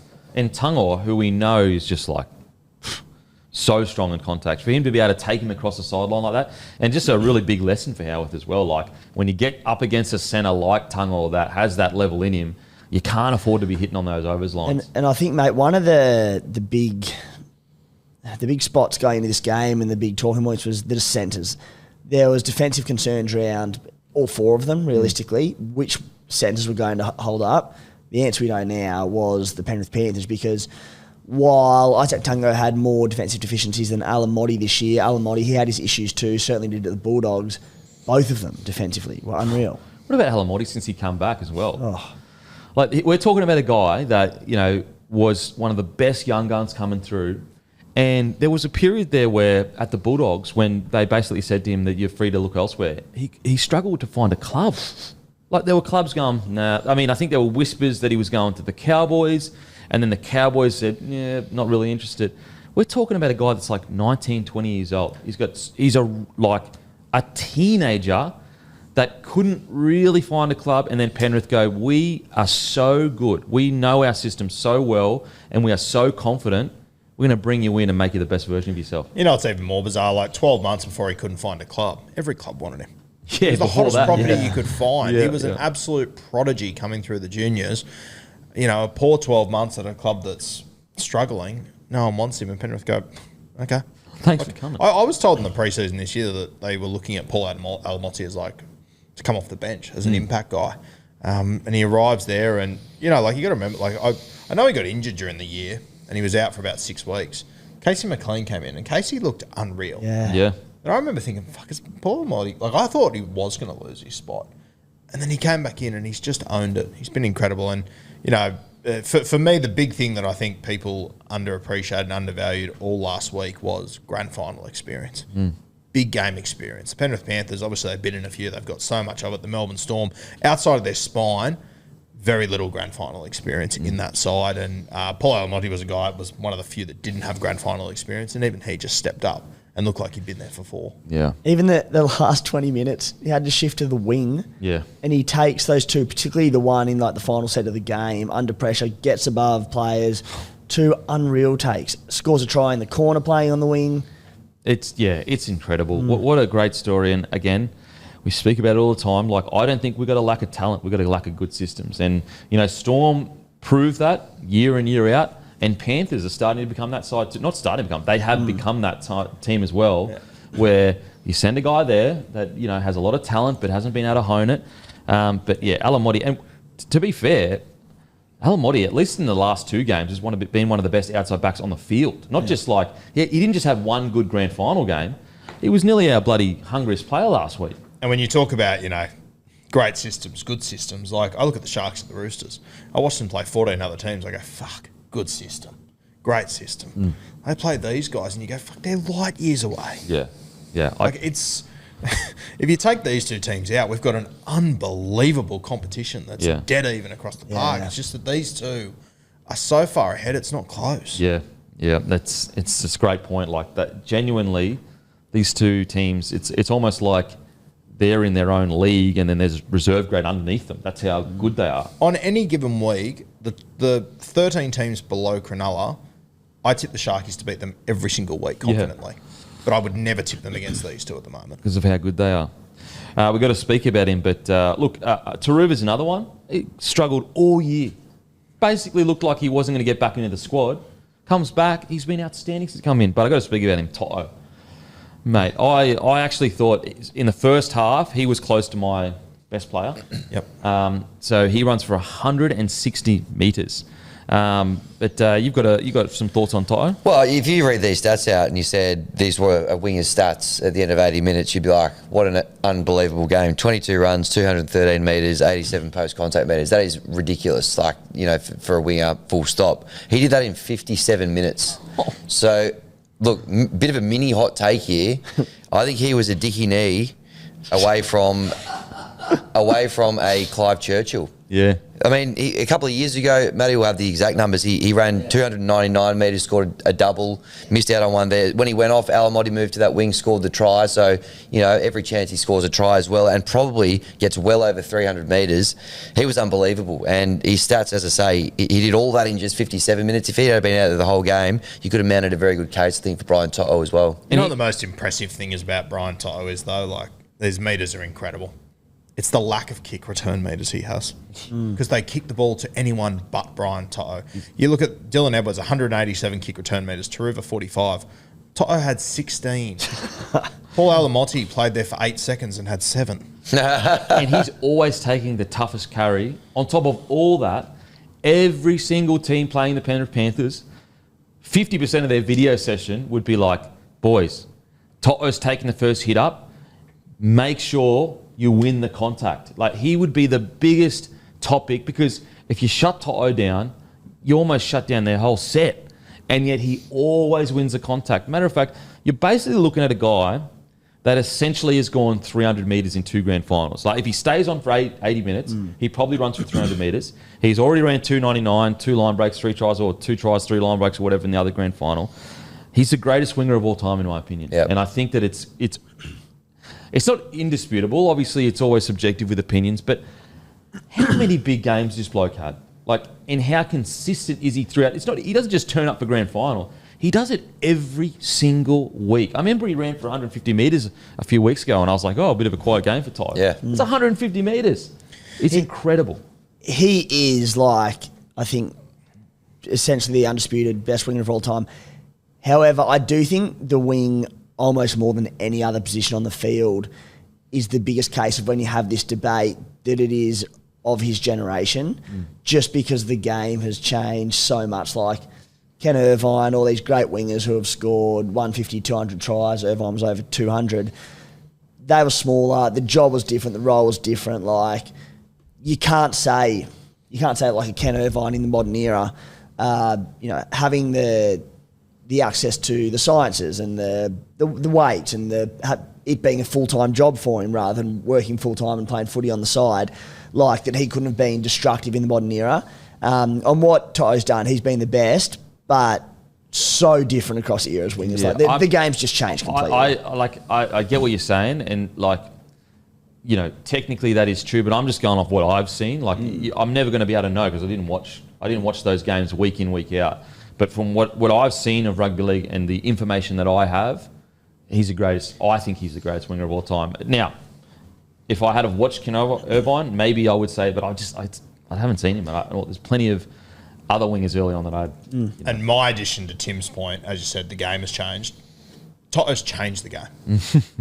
Toto has changed. The game hasn't just moved around. Toto changed the game. You're looking at, I'm out there watching the junior reps, and you can see coaches and everything. If these players aren't taking 15, 20 hit-ups, they're not happy with them. He has changed the expectation. He's changed the position forever. It is never going. There will still be guys here and there who will be standing on the wing and they'll be fast and get the job done, but fuck, there's only one winger that's won 4 comps in the last 4 years. Yeah, I think when we were talking about him after Origin, I kind of made the point comparing him to cross codes. Adam Gilchrist changing the game with, like, now wicketkeepers have to be able to bat really well. Toto's done the same thing with wingers now. They've got to get out there and, 200 plus metres. That's kind of the standard of being an elite winger now. Yeah. He has changed what the role is. He's, over the last 4 grand finals, he has averaged, keep in mind he didn't finish this game, averaged 233 run metres per game. What? So wait. In the last 4 grand finals, The biggest games of the year. he's averaged 233 metres. Correct. And one of them he only played 2/3 of it. You have a look at this game, like, he only played 58 minutes. He topped the post-contact metres for the game by 87. Dylan Edwards had 81 post-contact metres. He had 6 more runs than Brian Toto and played 20 more minutes. Wow. And got to return every kick. Look, to be fair, like the greatest ever, it's always just an opinion. Like, it's not a fact. But for me personally, he's the greatest ever. Again, I'm sure, people have different opinions, and I'm sure there are older people that have watched rugby league for longer that, may have more information than I do. But just for me personally, with what I've watched and experienced, I just think he's just the GOAT. He's the GOAT. And yeah, look, he's 80 career tries. That's cute. But former NRL Hall of Famer, Rugby League Hall of Famer Brian Bevan, and his 796 tries. Hold my beer, he says. 796 tries. Yeah. Hey, well, look. Something about the Bryans on the sting. How many post contacts? Yeah. How many minutes, mate? Probably about 120 for his career. Yeah, mate. I just think he's so incredible, and that is just a crazy stat. 4 grand finals. Like, you're going up against the best team in the competition, most likely the best defence in the competition, in an era where, every player is a good wrestler, and you're still making meters like that. That's insane. Sorry to go back to Brian Bevan, but on the Hall of Fame NRL page, he's described as the prematurely balding, wiry-framed, knee-bandaged Bevan. Okay, what a way to describe you got me, Timmy. He's the GOAT. The original Scott Minto. Yes. As I said, it's an opinion, guys, and everyone will have, people will have Manu Vatuvei, some will have Brett Morris, some will have Wendell Saylor. But for me personally, I think he's the GOAT. And I think the big talking point with Toto is similar to all these guys. It's simply the age he's at. Like, he's got so much more to come, and consistency too. Like this, he doesn't just pop up in the big game. He does this every week. I don't know how his body gets through it. It's a miracle that this guy gets through this much big contact, and he never lets up. Like, there's never a game where looks flat or tired or. How weird was it seeing him injured last night? Yeah, when he went off, I was like, he must have broken his, done his ACL or something.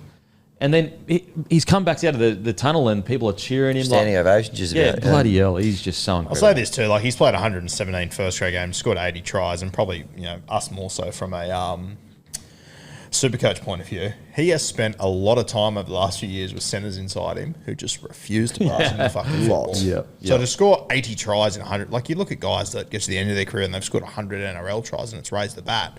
He's almost there at 26. Yeah. 26. Not to mention being the best at all the other shit. And he's given away a foot and a half to most wingers in the competition. Who jumps over him? That's what I mean. He doesn't give an inch. Every game, you hear every commentator say, these tall wingers. Never see. Doesn't matter. I haven't seen a game where I've gone, oh shit, it's a big problem. How much a year would you pay Brian Toto? Yeah, if you hit the open market today, what are we probably looking a at? mil. Probably a mil. Just because he starts his sets off every time. He changed. I know it sounds crazy for a winger, but he's a front rower on the wing. Imagine saying that 10, 15 years ago that you'd pay a winger $1 million. Yeah, craziness. And I wouldn't pay any other winger in the competition anywhere near that. Well, not anywhere near, but no one's getting $1 million. But Brian Toto, he is a front rower on the wing. Yeah. And he also, we're talking about his run meters or whatever. He made 7 tackles, had 0 misses on the wing. That's a stat that, you just don't even talk about. 7 tackles, 0 misses on the wing. That's good. Even thinking about, as you said, imagine saying you'd pay a winger $1 million.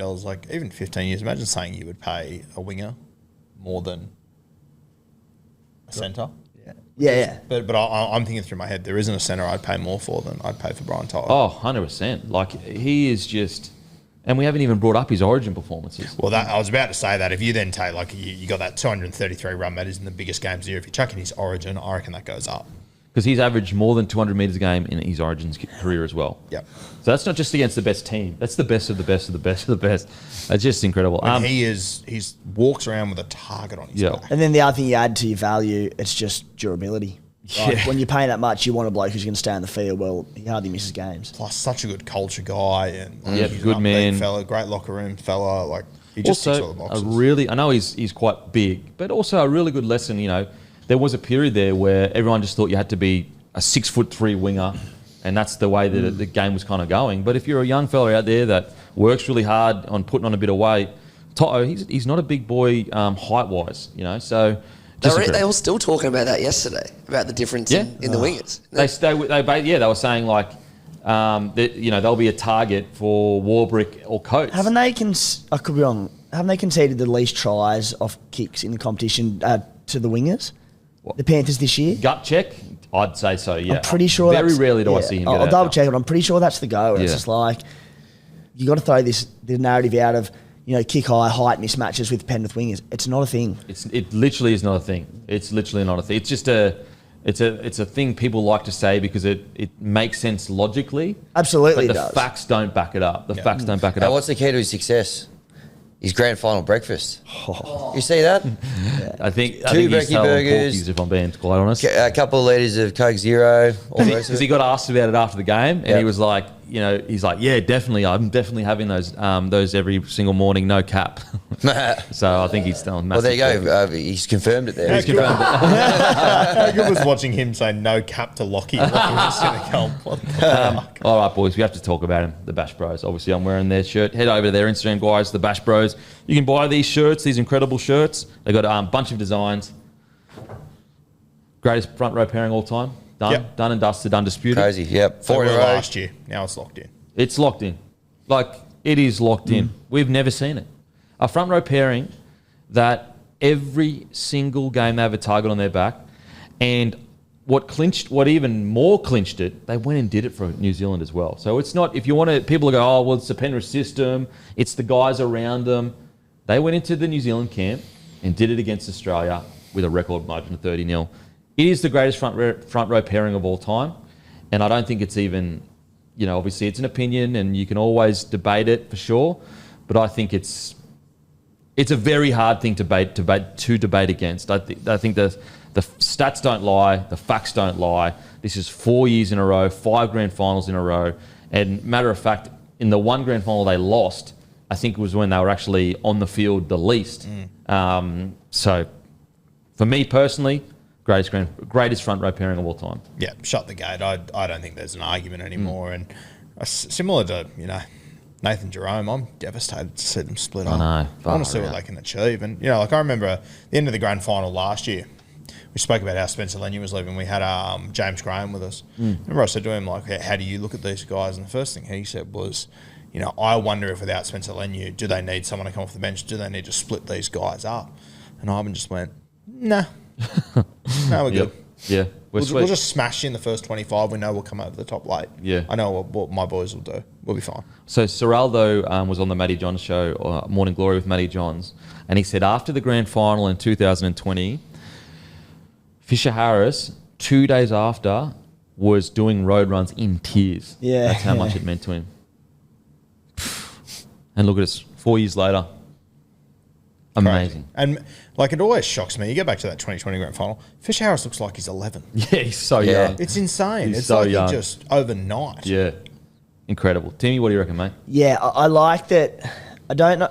I like the reference to pairing. Yeah. Because individually, I feel like individually there's potentially been better front rowers, but the way these two work together and just go tit for tat, you can't argue with it. And not just the results that you said that the Panthers have had, but we've spoken about time and time again, just in the grand finals, when they've been on the field, the lack of points conceded and just their results. And it's like they just seem to always concede tries when these two have their 20, 30-minute stint off the field. They're remarkable. So I can't argue with it. And they're just the unselfish way they play. Like, they have enough talent individually to pad the stats. Like, they have enough talent to go, you know what, win this contact, I'm going to drag these 3 blokes another 4 or 5 metres, I get more post-contact, I get a tackle break here or there. Every single run is unselfish. Like, they may win the contact, but they'll immediately find their front after because they know it's about the next play, it's not about them. And also their defence as well, like, every little wrestle they need to do, every little contact they need to win. Like, the amount of times that, the space we see Cleary and Luai have on the edges, it comes from the runs from Fisher Harris. Now, there was a moment in the game, I've got on my notes here, where this was in that first 33-minute period where the ball was just in play. And the Storm looked like they were getting on top. And so this is in the first 12 minutes. I think the ball was pretty much in play the whole time. And no one wanted to take a carry. And I think it was the first or second tackle. And you could even see Fisher Harris was blowing. He takes a hit up, and you can tell he is just doing it purely on adrenaline. Like, he is out, he is gassed. But not only does he take that hit up, he gets a penalty on that hit up. And it's just, when everyone else quits and when everyone else says it's too hard, I'm too gassed, and I don't want to take the next hit up, Fisher Harris makes that play. So you've got that play in the first 12 minutes. Guess who was kick chasing when Liam Martin caught that ball? Leota. Yeah. Guess who last year was chasing through the middle when Cleary made the break against the Brisbane Broncos? Leota. This is not skill. This is effort. This is the big boys. This is not edge back rowers. This is not 13s, outside backs. This is the big front rowers making effort plays. I'll tell you what, the other one with Moses Leota, if you have a look at the start of that game, he gets an offload to Isaiah Yeo. And Yeo, he knocks the ball on sort of in traffic, but fuck, it was a good offload. Like, it was worthy of a try as well. If he would have got that, all of a sudden you're looking at Leota with, like, even in that play where Liam Martin actually gets the ball, like, how many front rowers would have fucked that up? He had to throw a two-man floating cutout pass to the winger. He's got his Left to arse right falling too. out the back, like, just exhausted. And I just thought that was incredible. And you're right, last year he scores that big try. I think we sort of talk about Fisher Harris a little bit more, but would it surprise you if in 12 months' time we're like, oh, Leota's also just at that level. He just didn't need to be at this point. Well, go back to the Para Eels grand final. Guess who was hunting in defence? Yeah. Leota against the Eels was just honestly folding the Eels front forward pack. And how cool is that now that Leota, who, again, not a bloke who doesn't run for enormous meters, make enormous tackles, those sorts of things, but he wins, he gets results, but now has to his name in his last two grand finals 2 enormous attacking plays, a try and a try assist at pivotal state. Like, with either of those two plays, I mean, they could have won last night, obviously, Penrith, but that put the game somewhat to bed. Yeah.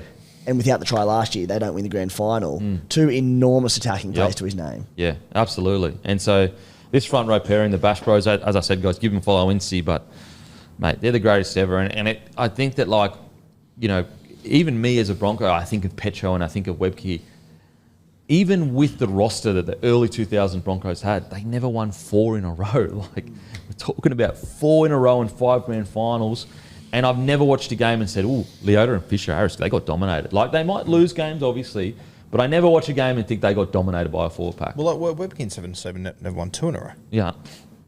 No, it's crazy. They never went to 2 grand finals in a row. It's insane. It's honestly insane. I'll tell you, I cannot wait, and I can't believe they didn't schedule it better, but I wish we were getting Leota versus Fish round 1 in Las Vegas. It'd just be the best thing. I don't know. Are they going to try and murder each other? Is it just going to be a respectful? I can't wait to see what it looks like. That's a great point. So the other scary thing too, as a Kangaroos fan, they're now not going to get that many opportunities to play alongside each other. These two are going to be so fucking amped up when they put it on a Kiwis jersey. It's going to be a nightmare. I reckon when they go up against each other, I reckon they'll try and kill each other. Out of respect. Out of respect. They're just like, they're just out for blood, those two. They're going to love it. Well, they would. I know it sounds funny out of respect, but like if you go soft on me, you're basically saying that you think I'm soft. Yeah. Like, so And that's also, at the end of the day, they're just 2 of the greatest competitors we've seen, and they're out there to win a game. So getting over their opposition man, that's the statement they got to make. It'll be, oh my God, that'd be good. And I don't know if anyone cares about it as much as I do, but mate, when your coffee ad came out a few weeks ago, like, I just sat there and went, holy fuck, this is the NRL. And these guys are confident enough a few weeks out to go 4-peat incoming. Yeah. So basically, if you go back to that initial ad, on the back, at the end, they were asking us to just say stuff so that we could have some background noise for the end of the ad. And Fisher Harris says to Leota, 4-peat on ways. And so, first of all, the confidence, just like to say that in an ad that's going up for 100,000 people to see, and to know what the comment section like, so much so that, so we were editing the ad, and I asked the editor to make 2 versions because I was worried about what people would say in the comment section if they lost week 1. And I told the boys that I was at Fisher's house and I said, I actually edited 2 just in case you lost week 1, and just as a joke, and he just goes, he was like, no, manifesting it, bro, manifesting it. Did exactly that. In the NRL rugby league, in your 4th grand final, and you're saying 4-peat on ways. Holy shit! He wasn't wrong. Crazy. He was not wrong. Yeah. He was not wrong. Anyone else, boys, that you want to talk about? Sorensen, I thought he was a great in. You've already spoken about him. Yep. I thought Lindsay Smith, he's had such a bloody good year. He's had such a good year. And I'm assuming he's the next up to take over Fisher Harris's role. Well, he's just been picked in the Australian squad. Wow. Yeah. Nice. Good on him. How good Good is on that? him. Awesome. You know what? He bloody deserves it. He's worked his absolute ring off. Very rarely has a poor game. And, you know, we give Leota and Fish all the raps, and rightly so. But, you know, there's another 30 or 40 minutes they're not on the field, and that's Lindsay Smith's job to do the job. Tell you who else I thought was really good in this game, and he only played 30 minutes, but geez, I thought every run Luke Garner took, he just poked his nose through every single time. Defensively, like, quite solid as well when he had to shift out centre. Made one ripping tackle late on, like, going, looked like he was skinned. He goes, no, I've got you. Yep. Good play to have in the squad. Yeah. Yeah, to be honest, I don't think anyone played poorly for the Panthers. I really don't think anyone played poorly. Just to illustrate how much it was played on the Panthers' terms last night, just going back to round 25 for the Storm. So in round 25, they scored 48 points. Next round, they scored 30. Round 27, they scored 50 points. Finals week 1, 37. Finals week 3, 48. Grand final 6. To keep that juggernaut to 6 points just shows you how much they dragged the Storm into their game plan. Just on top of that as well, they lost Brian Toto. They didn't use Brad Schneider. They only used 16 And dudes. Cleary, you know what's crazy? We haven't even spoken about Nathan Cleary. Yep. Or Luai. All the talk about the shoulder all week, and he, like, had you not known he had a shoulder injury going to that, you'd have no clue whatsoever. Yeah. Until the, last 5 minutes where he was holding on. It's probably the needle wore off, to be honest. I know they said he didn't get needled, but, I mean, look, maybe he didn't. Let's talk about the halves pairing. Let's talk about the last ever Luai Cleary halves pairing. I mean, you know what's crazy is that it feels, I have to admit, like, it's hard to say. Not hard to say because I don't lie. I love Luai and Cleary. But again, when you talk about pairings, you have to talk about them as one of the greater pairings. Like, it feels a bit weird. I don't know why. Like, I don't know why, but you have to. It's 4 premierships, 5 grand finals. You have to, yeah. And, I think the names that will come to mind, sort of Laurie Daly, Ricky Stewart, obviously had a juggernaut side back then. Once again, wasn't under a salary cap like Nathan. Jerome, you talk Langer, you talk Kevin Walters. Unbelievable sides. Once again, wasn't under a salary cap. Didn't manage to win 3 in a row, let alone 4 in a row. Go back to Sterling, Kenny, won 3 in a row. Once again, not under a salary cap. Didn't get the 4th in a row. They still managed to do, You just have to. You just have to. And it's, I mentioned earlier in the show, you look at the great halves in rugby league, it's 27 to 32 where they do their best work. We're seeing the years where these guys are just trying to find their feet. Look what they've done. Because I thought Luai was outstanding last night. Like, obviously Cleary was great as well. I thought Luai was outstanding. I thought the Cleary Luai totally outplayed their opposition. Totally outplayed them. Oh, like even the talk during the week, everyone's going, if Nath gets injured, if the shoulder goes down, I'm going, okay, I know what Jerome's can do. I've seen it all year. Yeah. Jerome's just going to follow the game plan. It's kick to corners, it's bury, it's suffocate, death by 1,000 cuts. And I know Jerome can do that. It's just, I don't know why it's easy to say Fish and Leota greatest ever pairing, but why I'm hesitant to say Cleary Luai when the stats back it up. They just back it up. Yep. It's that simple. Now, I'm not saying they're the greatest ever, but you have to put them in the conversation of some of these guys you were just talking about because they've nailed it. 5 grand finals. And also, they didn't come into a system that was killing it. They have created it. They have literally created it. Timmy, what do you think of Luai and Cleary on the weekend last night? Incredible, weren't they? And, I mean, said Martin was deserving Churchill winner and Cleary was probably, maybe 4th, 5th best on the field. In terms of out-and-out influence, he's the main man. The kicking, getting around the park, you could argue higher. He was still probably only one show-and-go try or something in that game or another try assist from winning it because he essentially had 2 try assists if you throw the kick in as well. He was brilliant in this game of footy. What I like about Cleary, and Luai as well, but Cleary specifically, is he's so good at, I think early in his career, he had one game plan and he was like almost robotic to that game plan. His ability over the last few years to identify the style of match that is being played and adjust his game plan to it. So this is what he did on the weekend. 29 runs, 212 metres as a 7. 35 post contact, 5 tackle breaks. He had a line break assist, 3 offloads, 31 tackles, and he kicked for 475 metres, 0 errors. Like his ability to understand, you know what, like on the edges, we're not really, like it's not that flowing. We're not really getting that much luck. It's a very grindy game. So going, you know what, this is how I'm going to impact the game. I'm going to take 6 runs or whatever and run for 200 metres. And I am going to contribute to that grind, to that pace, to that basically just almost become like almost like an outside back taking hit-ups. And it's just a really smart way to go when things aren't clicking, because like the Storm were just shooting up out of the line. And as a ball player, it's really hard sometimes to get your rhythm right when, you know, the Storm defence was really good. And so Cleary just said, you know what, I'm just going to not even worry about that stress out. I'm not going to throw those long cut-out balls. I'm trying to think, did we really see any floater balls over the top? No, and that's the beauty of these two. Like, mate, talking again about the Penrith systems and just the way they like almost robotically just bring the back rollers under, work the middle, tire it out and just bring too much fatigue into the game for the opposition. They did it time and time again. And you sort of sit there and go, boring, like start playing a bit wider, like throw the ball around. Like, no, they just turn them under. Then they throw that shade with the Alamotti wrap around and they go wide and they score out there. Yeah. Same thing. When they did the switch, Luai back to Cleary, instead of just the monotonous same thing, Martin under, Martin runs that little overs line, they go wider through that gap. It's like, it's just all part of the master plan. And they almost lull, like not lull because they're fatigued, but they almost lull their opposition into boredom as well, where they're just going, what's happening? And then out of nowhere, they just strike. And then any time they go for a knockout punch, they land it. Basically, they had 2 opportunities to score those tries. Because I'm trying to think of other times where, you know, you had Tungle dropping under. There was a great one-on-one tackle from Pappy. But outside of that, they didn't really have that much space out on the edges. So they had 2 opportunities and they nailed it both times. Like, absolutely nailed it. Like, Luai to throw that huge cutout ball across the top and for Martin to be ready to go. Just, yeah. Mate, it's insane to think how good this Penrith side is. That Luai and Cleary, we hadn't even spoken about them in the entire review so far.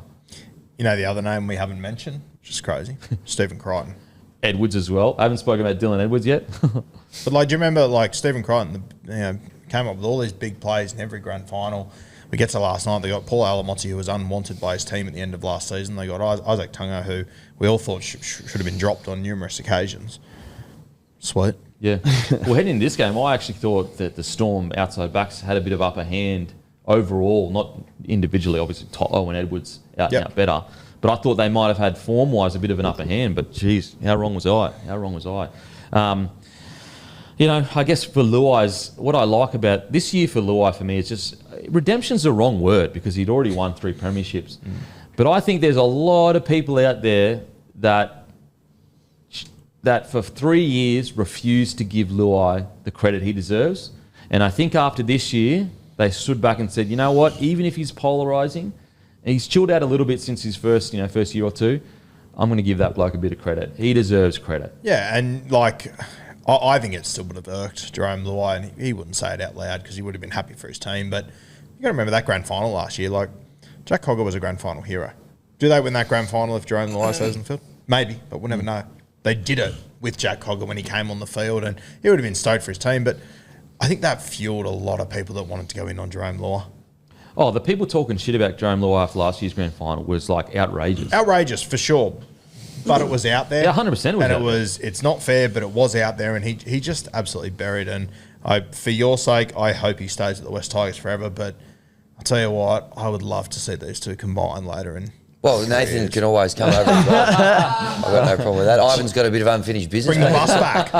Bring the bus back, eh? That's going to be probably the number one point of interest next year. Jerome Luai at the Tigers. Yeah. I'm looking forward to seeing him with Galvin too, you know? Yeah. And probably taking the leading role that he hasn't been able to take at the Panthers. He will be the main guy. Just on that note, like, yes, Jerome Luai will be the talking point. Nath without Jerome is going to be interesting too.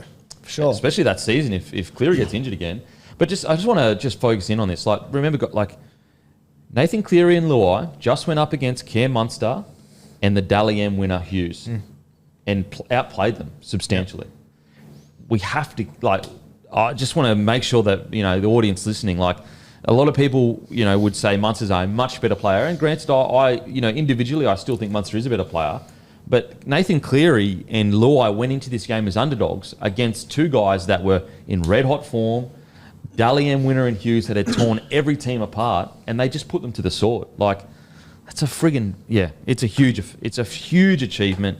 And just for you, but like, there's also been a big knock on Jerome for a long time that, you know, without Nath, he's nothing. Like, to just keep in mind, he went into an Origin series this year without Nath. Yeah, absolutely fucking played most of the year without Nath. Yep.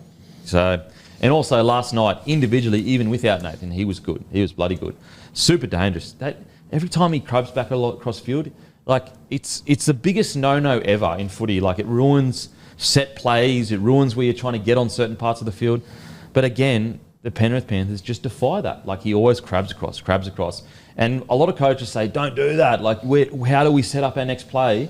But the Penrith Panthers, they make it work. Yeah, and you look at Jerome Luai's career now, and, you know, we say it every year, but just adds another one. That's now 4 premierships, a grand final loss, a New South Wales Cup premiership, Toyota Cup premiership. He's got 2 Origins now. Debut one. Yes, yep. And so... Samoa World Cup, like, call him a dickhead, call him whatever the fuck you want. The bloke's a winner. The resume.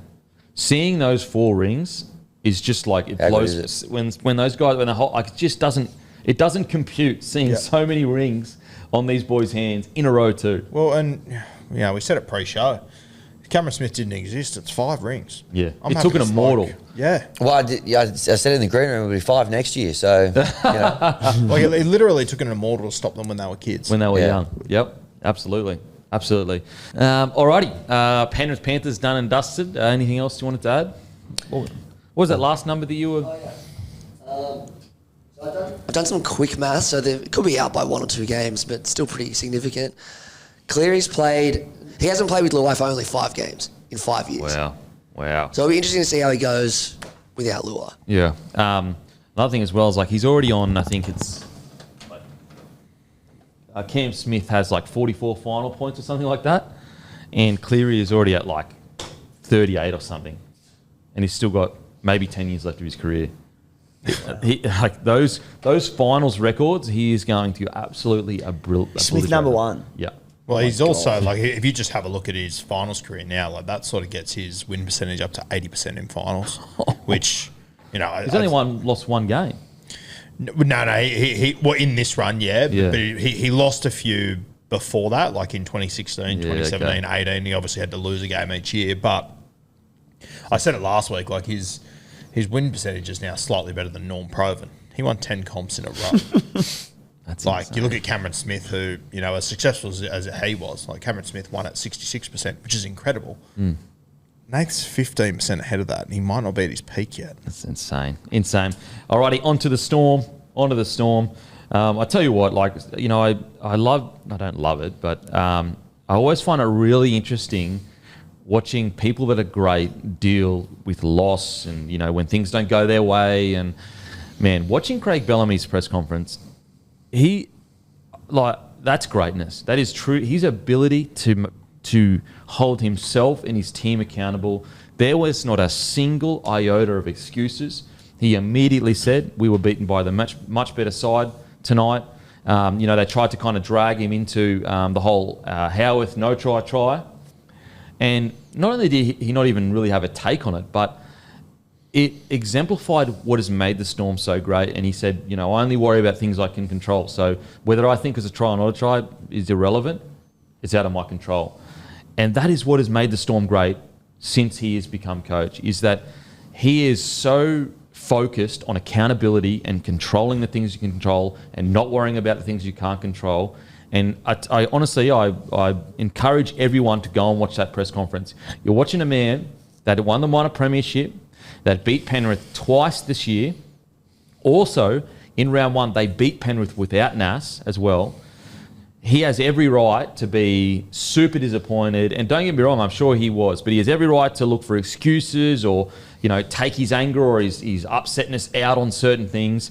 And he didn't. He didn't. Not a single second did he do it. I think it was an incredible showing of just grace, class, everything. In regards to the Storm's performance, and, you know, Bellyache said this too, I just think there were, you know, both teams came into the game hoping to play the game a certain way. The Penrith Panthers won that battle. They played exactly the way they wanted to, and the Storm played exactly the opposite that they hoped to.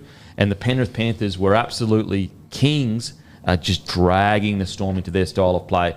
I also think that the amount of errors the Storm had really cost them.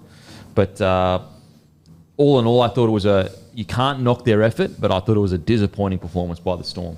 Just on, as you said with his press conference, how good it was, I completely agree, mate. I got so much respect for him. I think there's too many coaches in this league that are too comfortable with blaming referees. And I've said for ages, we've got a finger-pointing culture, and I think it's borderline embarrassing, to be honest with you. But does it shock you that, in a grand final like that, the bloke that handles it so well, his team's had the best culture for 20 years? Yeah. Because it's about accountability. Yeah. And to take care of, if you think a ref decides a game for you, you haven't done enough to win it. Timmy? He spoke at the grand final luncheon the other day, and he said that he'd had a mantra, his whole life of the harder you work, the luckier you get. I'm like, I froth that. Yeah. I'm like, they're like, it's Bellamy to a T, isn't it? Like, there's no excuses or, the other team got lucky or we got unlucky. It's like, well, in this case, it was Penrith probably worked harder and they got the results. Maybe they did get a bit of luck with the try. Depends which way you look at it. We don't know, but there's just no bullshit about it. Yeah. He doesn't point fingers, as you said.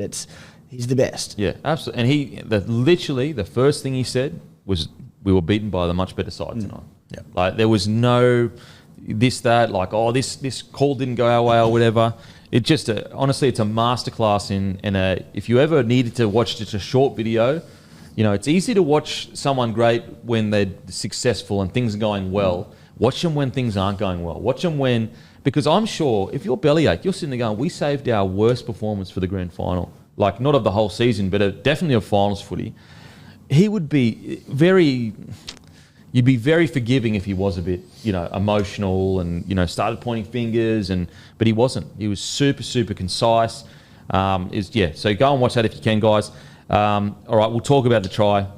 Look, I think, and what's funny is we actually all kind of disagree on the panel. I personally think that the ball did touch the grass. However, I don't think that that's why they lost. Like, I think that if you're looking for the reason why you lost, unfortunately, Penrith were the better side. And on top of all that, it got sent up as a no try. So you need conclusive evidence. Now, there's been some more footage that has been released that from a specific angle where it looks like the ball, that the arm is under the ball. I'm of the opinion of, however you look at it, the fact that so many people are, I guess, on either side of it, shows that it's inconclusive. And therefore, I personally think, yes, if you want to say it was a try, you can sit there and go, momentum swings, all that kind of stuff. But the thing that you can't deny is Penrith were the better side last night. Like, I don't think that the Storm, played better than the Penrith Panthers and they just got a really unlucky call, therefore that's why they lost. No, I think they lost because the Penrith Panthers were a better side. Thoughts on the Howarth try? I thought Timmy nailed it best last night. It was like it was a fucking optical illusion. The more I looked at it, the less it's bizarre. I straight away thought no try, and I felt very confident in that. You felt differently live, and the more I looked at it, I thought, oh, fuck, is Kempy right here? And then you almost convinced me around. Then I posted in my group chat, and my 10 other mates went, no, it's definitely no try. It's his elbow. It's not the ball. I'm all at sea with it, to be honest with you. And I think, as you said, 4 of us here that watch rugby league, 5 of us, day in, day out, can't come up with a decision. I think they got it right. Yeah, it came to mind to me straight away, and I thought I was quite clever, boys, and that doesn't happen very often, but it was just that blue and gold dress that blew up a few years ago, the optical illusion. What was the name of it, Hammy? Oh, no, there's the other one, the Laurel or Yanni. Oh, it was the other one, Laurel or Yeah. Yanni. Because, as you said, I didn't think it was a try. Like, at no point, I didn't think it was a try as soon as I saw it. In commentary, they're like, try, ball's down. I'm like, where? And then we obviously saw the vision come out later, the high def, what they saw in the bunk, and I was like, well, it clearly hasn't touched the ground. He was. But Kemp, you were saying the opposite, like, I can see it hitting the ground. I'm like, we're just seeing completely different things here. And everyone was divided on it. Mate, I'm yet to see it hit the ground. I didn't think it was a try.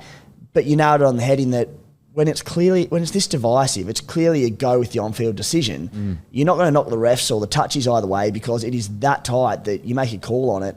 Had it have gone upstairs as a try, I'd be happy to say, like, you can't overturn it, stay as on-field try. But I think it had to go with what the ref called, and that was no try. And as I said, I haven't seen the ball hit the ground yet. I also think, personally, the reaction of Jack Howarth, and I know you said he was celebrating a little bit on the ground, when he got up, to me, he didn't look confident. That was another thing that I got to buy. And I think, and you can talk more about it, but I just think when you can tell the difference between ball on foot. elbow, arm, and turf. And I'm not convinced he did get it down. But it even can be like, I feel like what people were seeing, and even you explaining before the show today, when we were looking at the still shot again of the white bit of the ball, and there's like a black strip through it. Oh my, it's the world's longest Steeden, if that's the case, because it was an enormous ball. Like it looks like it's come out now that it was arm underneath the ball in the clear vision. It's tough because there's multiple angles. So I think there's a lot of people that. So at the moment, there's more high def footage coming out of a specific angle that supports the idea of a no try. However, I think there are a lot of people. There was a second angle that was shown during live play that looked like there was grass that touched the ball, or at the very least, it was touching the ground. That's what's frustrating about live TV, and obviously on Fox you can replay live. I just want to be able to go back and look at it, but I can't. They won't. So I want to see all the angles. Like I wish that they could release that where they'd go, here's all the angles that we have, guys. Boom, there you go. I don't know if it's like a TV spectacle. Like it might look a bit clunky, but could they show what the bunker are looking at? Could they have that down the bottom and show that the little split screen of like the 4 different angles they're looking at such and such? I thought that's what we were supposed to see. Yeah, I thought we were seeing what this bunker was seeing, but they always say to us the bunkers have way more angles. Yeah. And I think that it seems as like, so Annesley has come out and said he thought it was a try 2 first, but he went back and looked at the footage that they got and he's realised, no, it was the right call. So for them to say that, even a guy who I think that the ball did get down, for him to say that after viewing all the footage would suggest to me that they've got clear angles of it not touching the ground. So I'm like, and again, honestly, I don't, as I said, the best team won. Penrith Panthers were the best team. Like they really were. I can't work out why we don't see those angles. I know. Why is there new footage coming out today? No. Well, no. The thing is, I don't think there was new footage coming out today. They showed the first angle where it looks like he doesn't necessarily his arms under the ground. Yeah. Now there was a picture getting around that looks like the bottom of a ball touched the ground, but if you look at it in conjunction with the high definition footage, apparently that's his arm that just looks white. So his arm just looks really white. So whichever arm it is. Anyway, as I said, the fact got, in my opinion, whether you went, I believe it did get over or didn't, the fact that there are this many people with differing opinions suggests that it's inconclusive. Therefore, that's the right call. It went up as no try. And even if it was a totally dudded call, I still don't think Storm played as well as they should have. Like, I still think they didn't play that well. So, anyway, is what it is. If Graham Annesley has reviewed the footage and he is still saying, no, it wasn't a try, and I know some people go, of course he'd say that, he's defending himself, but to come out and definitively say it was the right call, like, when there's footage out there of it actually being a try, like, that's not a good look. There's no point in lying about that specifically, because that's something that's either a try or not a try. That's not an interpretation of like a blocker or an obstruction or whatever. Yeah. But the better team won, in my opinion. I thought Storm really let themselves down with like kicking it out on the full in a grand final. Like, it's just unforgivable. And so, like, other situations like Howarth stepping back inside with a really loose carry, that getting knocked out. I think there were a bunch of errors that they just didn't do that in the weeks before. It was them the most errors they'd have all final series. That's what killed it for me. If the Storm were to win, they had to didn't necessarily be a super high completion rate, because they do throw the ball around a lot, but they couldn't afford to have errors in contact. If they were going to have errors, at the very least had to be attacking the Panthers line, trying things. And I just didn't see that. I didn't look at that Storm side and think that they played anywhere near as good as they should have. And maybe that's because the Penrith Panthers dragged them into their battle, because we watched a Penrith Panthers style of game. We didn't watch a Melbourne Storm style of game. Yeah, and I completely agree. I think that Penrith, they just, to use your words, mate, they just drag you into the contest they want. Yeah. And once again, I've said it a few times, I feel really sorry for Melbourne, because you can't prepare for it. You just can't. Like, there's no other team in this competition that can accurately prepare you for what the Penrith Panthers are going to throw at you. And like, even when they play them during the year, like, they played them in round 1. We know round 1 Penrith, they don't give a fuck. They don't care. They're not a March team. They're eyes on September and October. And even when they played them the back end of the year, I think they beat them out there at Penrith. I think both the starting second row was out. There's a few guys out. Like, it's just not the same. And also, for this Penrith Panthers, it'd be hard getting up for a normal game. Like, did that look like the same Panthers that ran out against the Sharks? Like, it wasn't even close to the same Panthers. And we said it all, towards the back end of the season, the Panthers, they are just treading water. They're waiting for the bright lights. So this was the stats at half time.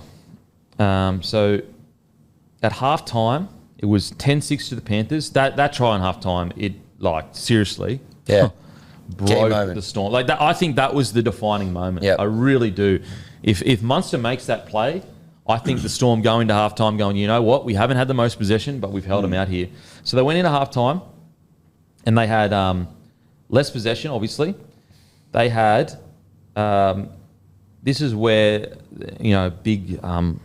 where the Panthers really got up. So the Melbourne Storm had 28 missed tackles compared to the Penrith Panthers 13 tackles. They had 15 ineffective tackles compared to the Panthers 8 tackles, and they had 7 errors compared to the Panthers 4, so nearly double their errors. By the end of the match, so when she's all said and done, the Penrith Panthers ended up having about 400 more run meters, about exactly 100 more post-contact, 4 line breaks to 2, 53 tackle breaks to 32.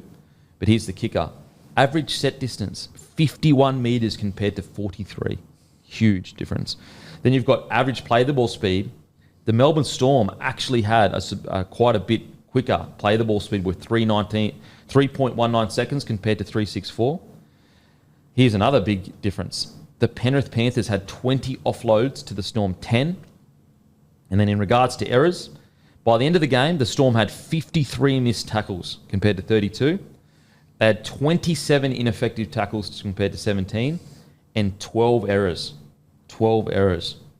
And when you look at that, that's where you win and lose the match, in my opinion. Yeah, and I thought the other really interesting talking point out of the Melbourne Storm was just how they use their forward pack. You have a look through, Tui Kamikamica played the first 17 minutes and didn't come back on the field. Wow. That really surprised me. Christian Welch played 20 minutes off the bench, and you know what? I don't think Christian Welch could have handled much more than 20 minutes last night. If I'm being honest, I thought he looked behind the pace of the game. I thought he really struggled with the speed of the game compared to some of the other forwards. And there was probably signs of that coming in. I think he played 8 minutes the week before, 11 the week before that. And he obviously had a major injury a couple of years ago, Welsh, and I think it really has had an impact on him. Lazarus, who came off the bench, he only played 9 minutes in this one. I understand without Nas, it made it really difficult. And, it's funny, we get to the end of the season here, and our biggest concern for Melbourne all year was that they were just a forward pack. Yeah. There's just one short, and you take out Nas, obviously, which had an impact, but I still think even with Nas, I still think the Penrith Panthers would have won this grand final, but it had an impact. But once again, just back to my point throughout this entire podcast, they look a forward short to me going up against these good sides. They play every other team, and you go, nah, they're sweet. They punch above their weight, they'll be fine. Then you get into the intensity of this Panthers game. As I said, the Panthers only use 16 players, and they still had one interchange up their sleeve too at the end of this game. Well, I think that if you're the Storm, if your forward pack isn't necessarily as dominant as the Penrith Panthers, you can't have 12 errors. That's I keep going back to those errors. If you're going in there with a pack that's nowhere near as dominant as the Panthers one, what do you do that's better?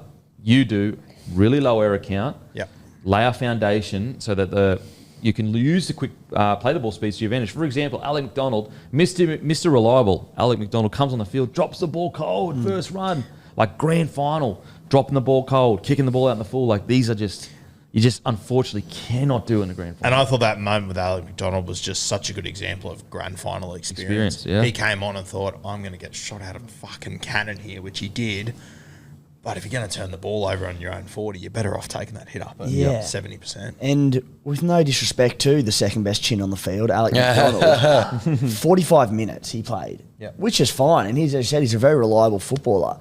But coming up against Fish and Leota and these absolute stars, we spoke about how good Lindsay Smith was off the bench and has been all season for them. It was just a mismatch in the forwards. It really was. And so we took Nas out, but the Penrith pack were just, we predict them to be quite dominant. They were very dominant, and it doesn't matter who you've got in your spine, how good they are. You're not doing anything with it. So they were down the middle. You summed up quite well, Roo, with Welch, come back from that injury. Had really limited game time, even in the back end of the season throughout the finals. It was a forward mismatch. And you mentioned there, Alec McDonald played for 45 minutes off the bench. That's the most minutes he's played this season coming off the bench in any game. And that's where I just keep reiterating the fact they didn't get close to playing Melbourne Storm footy. Everything was out of whack. You got, blokes barely played any minutes heading into the grand final. You got guys like McDonald who ended up playing 45 minutes. You've got Lazarus, the most inexperienced player in a grand final in the modern era. It just did not work for the Melbourne Storm, and that's due to the Penrith Panthers just forcing their hand. And there was a little window there early on where you thought, the big thing for me was, if Melbourne are going to give themselves a chance in this, they need to hang with the Panthers in that first 20 to 25. And as we know, when the Oda and Fish go off and have their spells, that's when they need to strike. Yeah. They were up 6-0 after 22 minutes through that Harry Grant try, and they poked their head through a few times and looked quite dangerous. And every time they got down the Panthers' end in that first sort of 20 to 25, they did threaten, but it felt like from about 25 minutes onwards, they didn't really have, because they were dominated so much in field possession, they didn't get any opportunities. Yeah. And that comes back to just a credit to how good Penrith were. Yeah. And errors. And errors. Yeah. And as you said, Kempy, part of me says these are errors forced by the brilliance of Penrith and the relentless pressure they put on and chasing points. But they weren't errors like that as such. They were silly ones, just drop balls coming out of the halves. It's a different story. It's just tough. Pappy doesn't kick it on the full. Alec McDonald doesn't drop that ball. Howarth doesn't drop. These. If you just reduce 3 or 4 of them, this was it's still only 14-6. This was a tight game. Maybe they get the rub of the green, and it turns out that Howarth did score. It's bizarre because when you actually just don't think of the score and you remember how the game flowed, it feels like Penrith were quite dominant across the board. But 14-6 is not a big scoreline. It's a close game. 4 line breaks to 2. Yeah, it's not that big of a difference. So I do want to give credits for the Storm. It wasn't their day. They didn't get to play their type of footy. There were patches where they did. But geez, they hung in there. Any other team is getting pumped by the Penrith Panthers. They hung in there all day long. Let's talk about the positives first of who played well for the Storm. For the negatives, I thought the Tyron Wishart off the bench was outstanding. But I thought probably their best player was either Harry Grant or Katoa. Yep. I thought Katoa was their best. I thought, when they went in at half time, I just looked at Melbourne, even when they were walking off, and just went, they're gone. They're gone. They cannot hang in this contest. Yeah. There is no way. They came out in the second half. I thought Eli Katoa single-handedly got them back into that game. I know they didn't score points and whatnot, but just there was a bit of a momentum swing. And you sent a text at one point this could get a little bit ugly if Melbourne don't. I just thought that I said Penrith are going to run away with this pretty much. And I completely agree with you. I thought they will run away with this. Melbourne can't hang in this. I thought Eli Katoa in attack he was great, but I thought some of his defensive efforts and his line speed, I thought he really wrestled them back into this game. And, it's an argument for another day, but I think you go, as a whole, most people would agree Angus Crichton's been the best back rower of the year.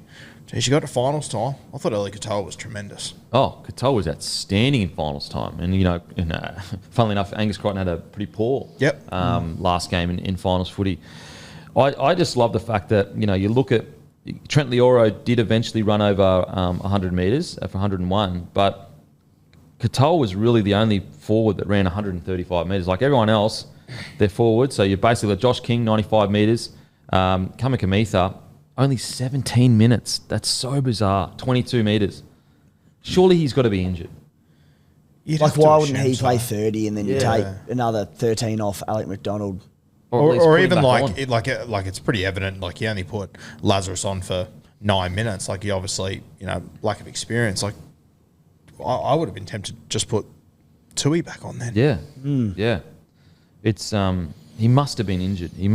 But or maybe Wishart was just bellyache was going. You know what? Kamikamitha is such a big body. Can't handle the speed, maybe. Yeah, maybe the speed's too quick.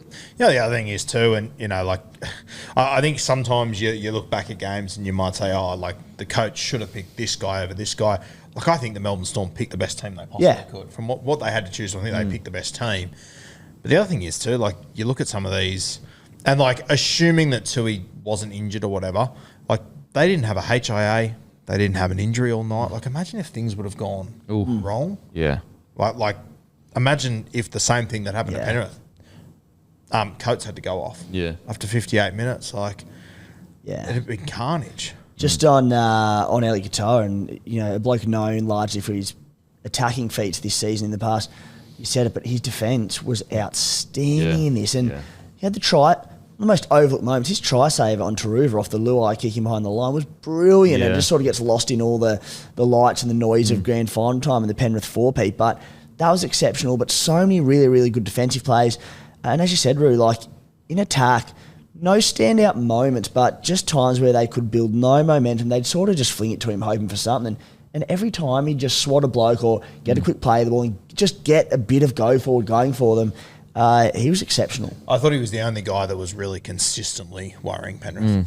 I thought in the second half, Coates was really good in attack for them. But what's scary is like that version of Katoa, week in, week out, with that, like, because I feel like maybe 12 months ago, I don't know if he would have the confidence to do what he did in this grand final.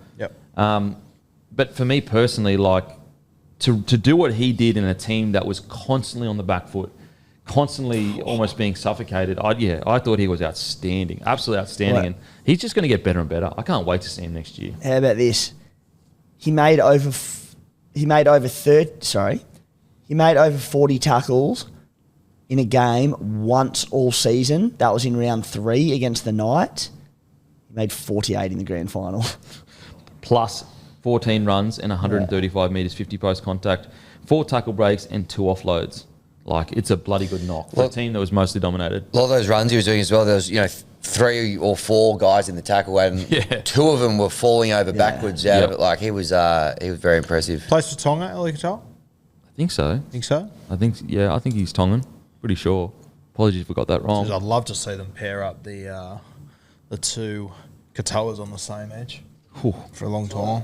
Tonga? Unreal. Jeez. Okay, in regards to Harry Grant, I thought he tried his heart out. Like, he couldn't have done more. He really couldn't have done more. The only little nitpick, I felt like there was a lot of lying in the ruck from Penrith where they would just lie there. And, Harry Grant, I think he was used to normal reffing that he would get the penalty. There were times when they would almost get quick play the balls and Harry Grant would be like, there's a guy in the ruck, like, penalty. And he wouldn't take that. He wouldn't just pick it up and go. So I feel like that was probably a little bit of an error of judgment, and I think maybe next grand final, because that's his first grand final, isn't it? Yep. And I think next grand final he's probably going to go, you know what, like I'm not going to wait for any of that. I'm just going to pick it up and go, because there were times that they were lying in the ruck, like they just wouldn't move, and it was making it hard, and he wouldn't get the penalty. But outside of that, I thought he tried his absolute heart out. He did, yeah, and I think that's another sort of talking point, without going back to Penrith. Like, I look back at that 2021 grand final against Souths, and it was very similar that night. It was very slow around the ruck, and I feel like Wayne didn't adapt to it as quick as Ivan did. Ivan just adapts so quickly, and his team is just able to recognise it and play off the back of it. I'll never forget at the game when they were playing the Broncos, in the first half, like the whole crowd, not the whole crowd, but most of the crowd were like booing because the ref was just letting the Panthers lie all over the Broncos.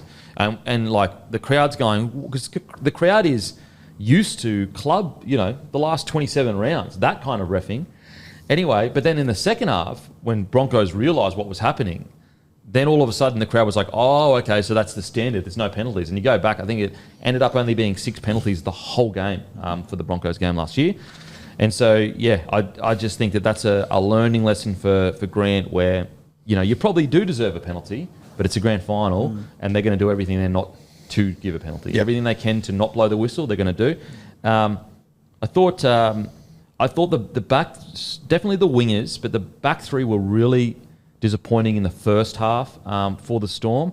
I thought in the second half they must have got a big revving because they can, especially Coates, he came out and was unbelievable in the second half when it comes to attack. I know he got beaten in the air by Liam Martin, But outside of that, the amount of times they started their set off on the front foot because Coates was just running, just off the back fence, I thought his second half performance was really good. Yeah, for sure. And even him, like I sort of look at him, he's played Origin and all this stuff, and you have a look at the entire back line, like especially their centres and wingers, and like none of them have played in big games like this before. It's a really inexperienced, and funnily enough, a journo brought it up in regards to the inexperienced nature. And so 9 players from the Storm's last grand final actually played against the Storm this season. Yeah, So wow. 9 players from that Storm side that won the grand final 2020 played against them this year. Yeah, right. Crazy. That's how much they... I mean, and look, to be fair, we know Penrith also lost players as well. Just back on Harry Grant, it's really good game in what was very limited opportunity to run, as you said. And... got one opportunity, took it, scored an outstanding try. He's just, he's in this incredible spine of, you've got the current Dalian medal winner, you've got the superstar in the spine in Cameron Munster, who's been there and done it all. But Harry Grant, for me, is just so far and above the most influential member of this spine and the entire team. To what he does, and I think that was shown in this grand final, that Cam Munster, very quiet, gave it his all, but very quiet. Jerome Hughes, who's been unstoppable all season, unsighted in this, because everything that those two do come off the back of quick play the ball. Yeah. Harry Grant takes off and they just push up with him, and that's where they do all their damage because they weren't getting it. Harry didn't get his chances to run. The halves were basically out of the game for them. Yeah, and that's what was surprising because I felt like they did have some joy doing that, especially They did early. Yeah. They did early, and then I reckon from about 25 minutes onwards, there was nothing. Yeah. Like, for example, they get down to their end, they send Sean Bloor straight at Cleary, quick play the ball try. And Bloor in the first half, he went at Cleary a few times. They were getting joy. And even in the middle there was some inside balls with Munster hitting short. I don't know. Again, I'm a bit surprised that they allowed Penrith to just rip them out of that game plan and say, you know what, get into the grind with us. And that was when Fish and Leota were on the field. So there were options there. So, again, I think I just have to put it down to the Penrith Panthers being so good at just dragging you into the battle. Other performances, I thought Howarth defensively was pretty good in the first half. However, I thought he had a pretty poor night. Warbrick dropped it cold off basically unchallenged kick. I know people were running down, but dropped it cold in the first half, an end-over-end kick. Like in clubland, you let that go because, it's a hard catch, whatever. In grand finals, you just got to make those catches, unfortunately. 7 errors between Howarth, Warbrick, Coates. Not good. Interesting on those two. I think it was the Cast Patrol maybe last week in a little bit of a clip I saw doing the rounds. 11 players that played for the Storm last night had never scored a try against the Penrith Panthers. That included both their wingers and Jerome Hughes. Wow. Found that interesting that it kind of continued. Just back on that, so you said 7 between Howarth, Coates, and Warbrick? Yeah. So between Taruva, between the entire, Taruva, Tangor, Alamotti, and To'o, between 4, 2 errors. Yeah. Between 4. Grand final experience. Yeah. And I mean, and usually those errors are happening, on tackle 1, or it's a bomb where if you drop the ball, they've got an attacking set going in. Grand final experience for sure. In regards to, we spoke about him earlier, but I thought Sean Bloor was quite good for his first grand final. But I really think that the positive for the Storm coming out of this, I don't think enough was made by a lot of people of how inexperienced this side actually was heading into a grand final. Yep. And I think that the fact that their spine is so hectic, it kind of misdirected everyone to focus in on, Harry Grant, Munster and Pappy and Hughes, they've played in Origins and for the Kiwis and they've won grand finals. So, they've got heaps of experience. But when you actually look at it, this team is a relatively inexperienced side, which puts them in really good stead for next year because they're actually they're not losing any players next year. Yeah, and I mean, you have a look through the side. It's only Pappy, Hughes, Munster and Welsh who played in that 2020 grand final. Yeah. It was not that long ago. Yeah. I mean, you can look at the other side of the park and say there's 8 players there from the Penrith Panthers. Yeah. I said it a few times, but the lack of chat around the inexperience and the amount of experience the Penrith Panthers had in big games last week was crazy to me. Just looking at some stats here, Christian Welsh, 20 minutes, 17 tackles, 6 misses. 6 misses. Yeah, and just, obviously those stats say a lot, but just the eye test, like, Welsh just looked a few steps behind. Yeah. Could you, play at all times. if the team's not sort of changing too much next year, particularly like if they signed any forwards? Stefano. Oh, yes.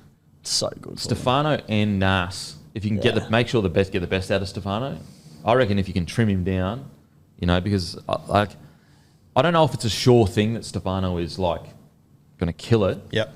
However, I just trust the Storm system. I just trust it so much that even if I'm not sure, I reckon if they strip him down and get him fit and mobile, him, Nas, and Kamikamitha, Well, and you also throw in there, obviously Lazarus played last night. He only played the 9 minutes. I'm confident. He's a good footballer. Yeah, you can tell there's something there. I'm very confident that this time next year he can be a guy. Not that you can play for 60, but you'll be confident playing him for 25. Yeah, and that'll make a huge difference. I personally think they'll come back and win it next year. You have I really like Melbourne Melbourne Storm. Favourites. Yeah. I just think Penrith will come back to the field a little bit, losing Fisher Harris.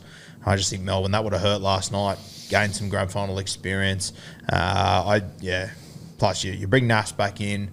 As I said, I'm sort of 50-50 on how Stefano's going to go there. But like we've seen, if you can get consistently him 70% of his best, there's a big part of your problem solved. See, I'm with you, but I just trust the Storm so much. Yeah, 100%. They would see stuff that we don't see. Yep. The players with significantly lesser ability for decades that Bellamy's got stuff out of, what he can do with Stefano's ability, I think he'll kill it. I do think Stefano's probably in for a bit of a shock. Oh, hell yeah. I think it's really good that he wants to make the decision to go down there. Like, it's 100%. great to hear that, but I don't know whether he's like, because sometimes when you watch him play, you say you've made this decision to go do really tough work, but sometimes you don't do that on the footy field. Now, granted, that might be the environment that he's currently in, and it might not happen overnight, mate. It might he might start the season, he might start slow. It might take knocking a bit of the wind out of him, getting used to what it's like in the culture of the Melbourne Storm and that level of work ethic, which I think is arguably the hardest and the highest in the NRL, give or take the Panthers. It might take him to around 16. He might get dropped at some point early on as a wake-up call. Yeah. Maybe it'll take 2 years. I'm confident he'll get there, but it might not happen straight away. And he won't be the first guy to get punched in the face by Melbourne arriving down there. Like, it happens to plenty of... I mean, mate, I know it's a different situation, but I was sitting here in round 15 going, geez, I wonder who Nas is going to be playing for next year. True. He wasn't picked in the team at the start of the year. He was playing for the Bears. And now we're saying how much they missed him in a grand final. Yeah. And how excited we are to have him back in there next year. You know what I reckon is one of their biggest losses in a very, very, very long time? Tino. Yeah, for sure. And I'm not saying for 1 second that the Storm did something silly by letting him go. He got offered a mammoth contract and he'd only played a few NRL games. But I just think that when you talk about guys that they could have built a club around in the forward pack, it really is Tino. Even the other one, you talk about Tino, and I was a bit longer ago, and a wonderful move for the whole of rugby league, but Tohu Harris going to the Warriors, if he was just cemented there at lock all these years, and fair. Probably wouldn't have broken the bank. Like, he'd be on a good wicket, but not broken the bank. Yeah. Like, if they had Tohu the last few years, jeez. Anyway, you can't keep everyone, can you? Yeah. When you look at the players they've lost, and I'm not saying the Penrith haven't lost players, but jeez, the Storm have lost a bunch of players. Oh, they have, and it sucks what happened to him last night. But we've seen Jack Howard this year. We've seen the ability he has. He'll be better for the run. Sean Bloor will be better for the run. Like Elliot Toa, he looked great. He'll be better for the run too. He's still pretty inexperienced when it comes to rugby league. Like there's a lot of positives to take out of last night for the Melbourne Storm. Yeah, what I admire so much about them is that things didn't go their way, but geez, they fought so hard. They fought like the amount of sets where I'm going, all right, this is where they break. This is the moment they just go, pack up shop, we're done. It's not working for us today.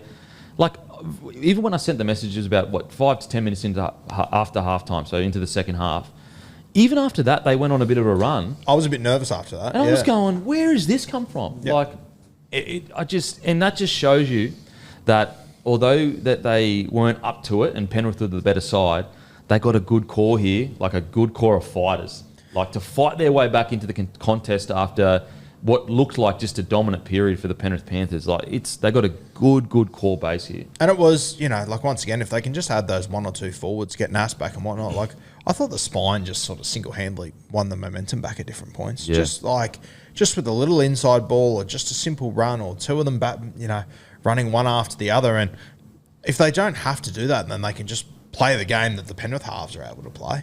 It's a game changer. Yeah.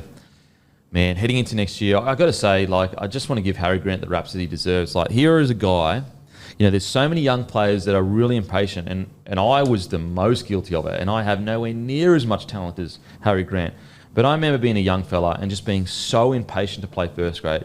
And here is a guy, Harry Grant, that could have essentially gone to any club so he's sitting in reserve grade behind Cam Smith. Not for 1 year, not for 2 years, not for 3 years. I think it was like 4 years. Yep. That he's in reserve grade, and he is so intelligent and getting such good advice that he stays patient, does the right thing, and look what the career that he has generated. He's now been in a grand final. He's captained his side to a minor premiership.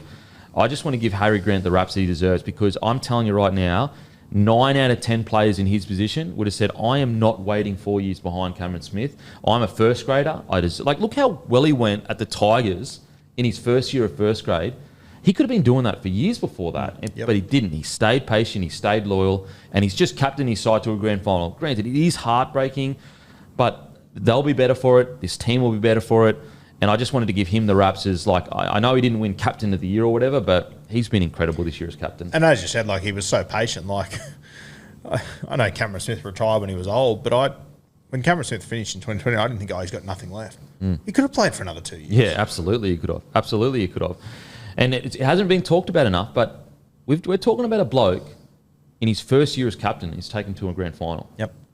Like, that has not been talked about. It's the first year as captain of the Melbourne Storm in a position in a jersey number 9 is essentially the only position where there's an out-and-out GOAT. Like, where no one argues that Cam Smith isn't the GOAT. Whereas, like, you can talk about 7 and Joey and Alfie and Sterling. Like, there is people that will argue it.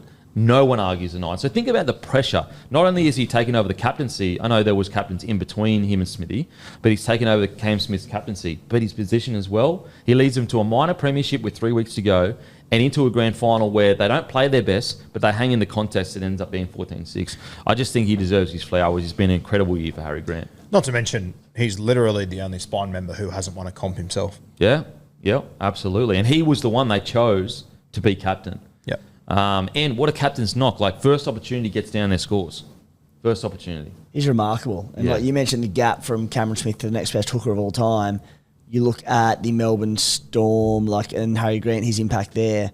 Said a few weeks ago, but the gap from Harry Grant to the second best hooker in the NRL, it's enormous. Yeah, it really is. Like, and we take it for granted. Like, he'll come out and do things where if any other hooker did it, we'd be sitting here going, mind blown. But he just does it every single week. So just wanted, think about the pressure he was under heading into this week. Think about how much was riding on his shoulders. Not only is he the incumbent so the last time Penrith played Storm, the number 9 tore him apart. And now he's the captain in the same jersey, in the same spot, playing a Storm.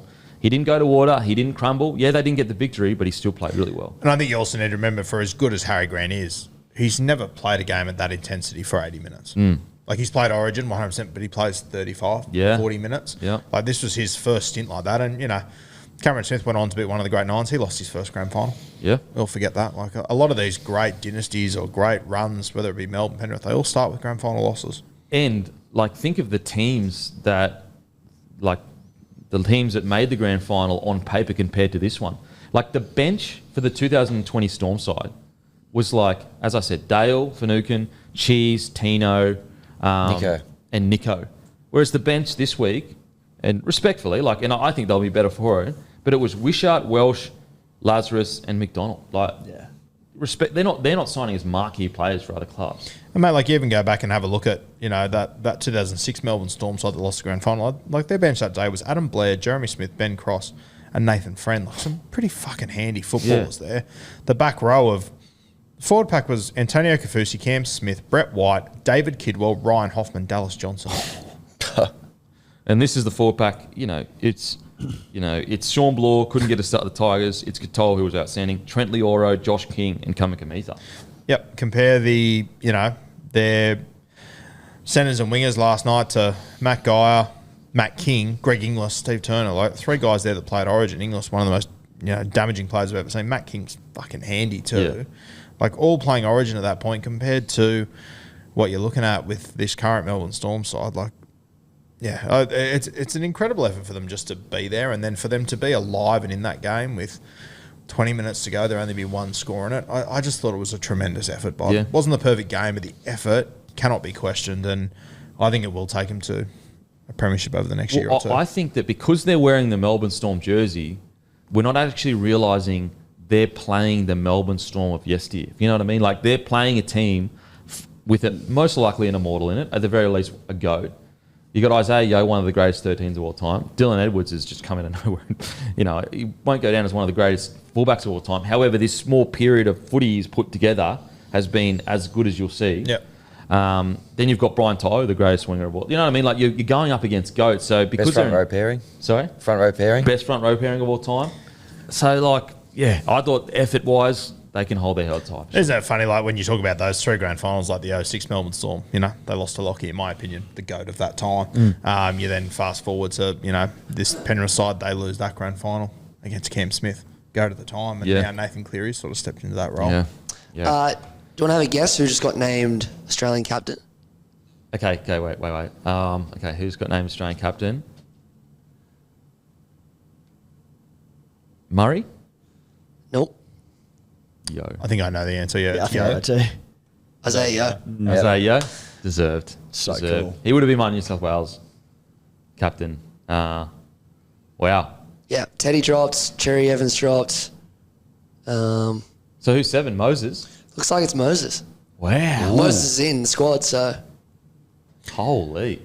Full credit to I'll Moses. read it out. Barnett, Burton, Best, Carrigan, Coates, Collins, Cotter, Angus Crichton, Dearden, Edwards, Grant, Hunt, Lomax, Martin, Moses, Murray, Robson, Lindsay Smith, Hammer, Turbo, Yo. Turbo. Wow. I'm sure Manly fans are sitting there going, Jeez. "Oh." So what happens when you make yourself available? You can get selected. NRL physio said that Turbo, he can't really make that injury any worse. Apparently, it's going to be painful for him, but apparently he can't do much I worse. cannot believe that. Good on Manly for allowing you to do this, because if you're Manly, you'd be like, mate, get in and sort it out so you're back week one of the... Which is fair, but I reckon Tommy Turbo is saying, I've done that the last 7 years. I want to play for Australia. That's a good point. He's only played 4 or 5 times. Yeah. Teddy not making the side, jeez. That's stiff. I think, because it's 21-man squad, correct? So I think that Meninga's just gone, unless he's my starting fullback, there's no point having him in the squad. Fair. Also, we're prepping for a World Cup. Yeah. Teddy's not going to be the fullback in 2 years' time in 2026 World Cup. You build towards that, don't you? Yeah. And I do think that Edwards, although there was a period there where he looks like just so banged up, but his last few games, he's looked fantastic. Yeah. Which is just amazing. He's a fucking freak, He's a honestly. fucking animal. 3 weeks ago, I thought there was next to no hope he'd be able to play for the Kangaroos. Yeah. He was on one leg limping around, and once again, if you watched that game last night without any context around Nathan Cleary and Dylan Edwards, you'd be none the wiser. Crazy. Incredible. Lindsay Smith. Well So deserved. deserved. Any Panthers fan will tell you, mate, the job he has done this year has been incredible. And I know it's a bit left field, but he's earned it. He has been playing, and it hasn't just been for 1 year. It's his second year of really good footy. It'd be interesting seeing him go up against Fish and Leota when they play the Kiwis. Bit of a changing of the... Obviously, he'll probably come off the bench, you'd imagine, but still, he'll be pretty keen to rip in against those guys. Yeah, wow. Yeah. Isn't that just enormous for Penrith? Just as they lose Fish, he's going to get an experience like that. For the rest of the competition, it's awful. It puts him in good stead for Origin chat at least next year. Well, there's a bit of a vibe and a bit of a similarity around his namesake and Lindsay Collins, isn't there? Just The Lindsay brothers. the Bash Bros. But just this regular for the Panthers through, what's that, 2 premierships for Lindsay Smith? What's he at? 2, I think. Yeah, he'd be 2, 2. and just ticking on, playing a vital cog in their forward pack and their rotations, as Lindsay Collins did. And it really wasn't until Origin when he got picked and we sort of questioned it, and he came out was near enough the best on field.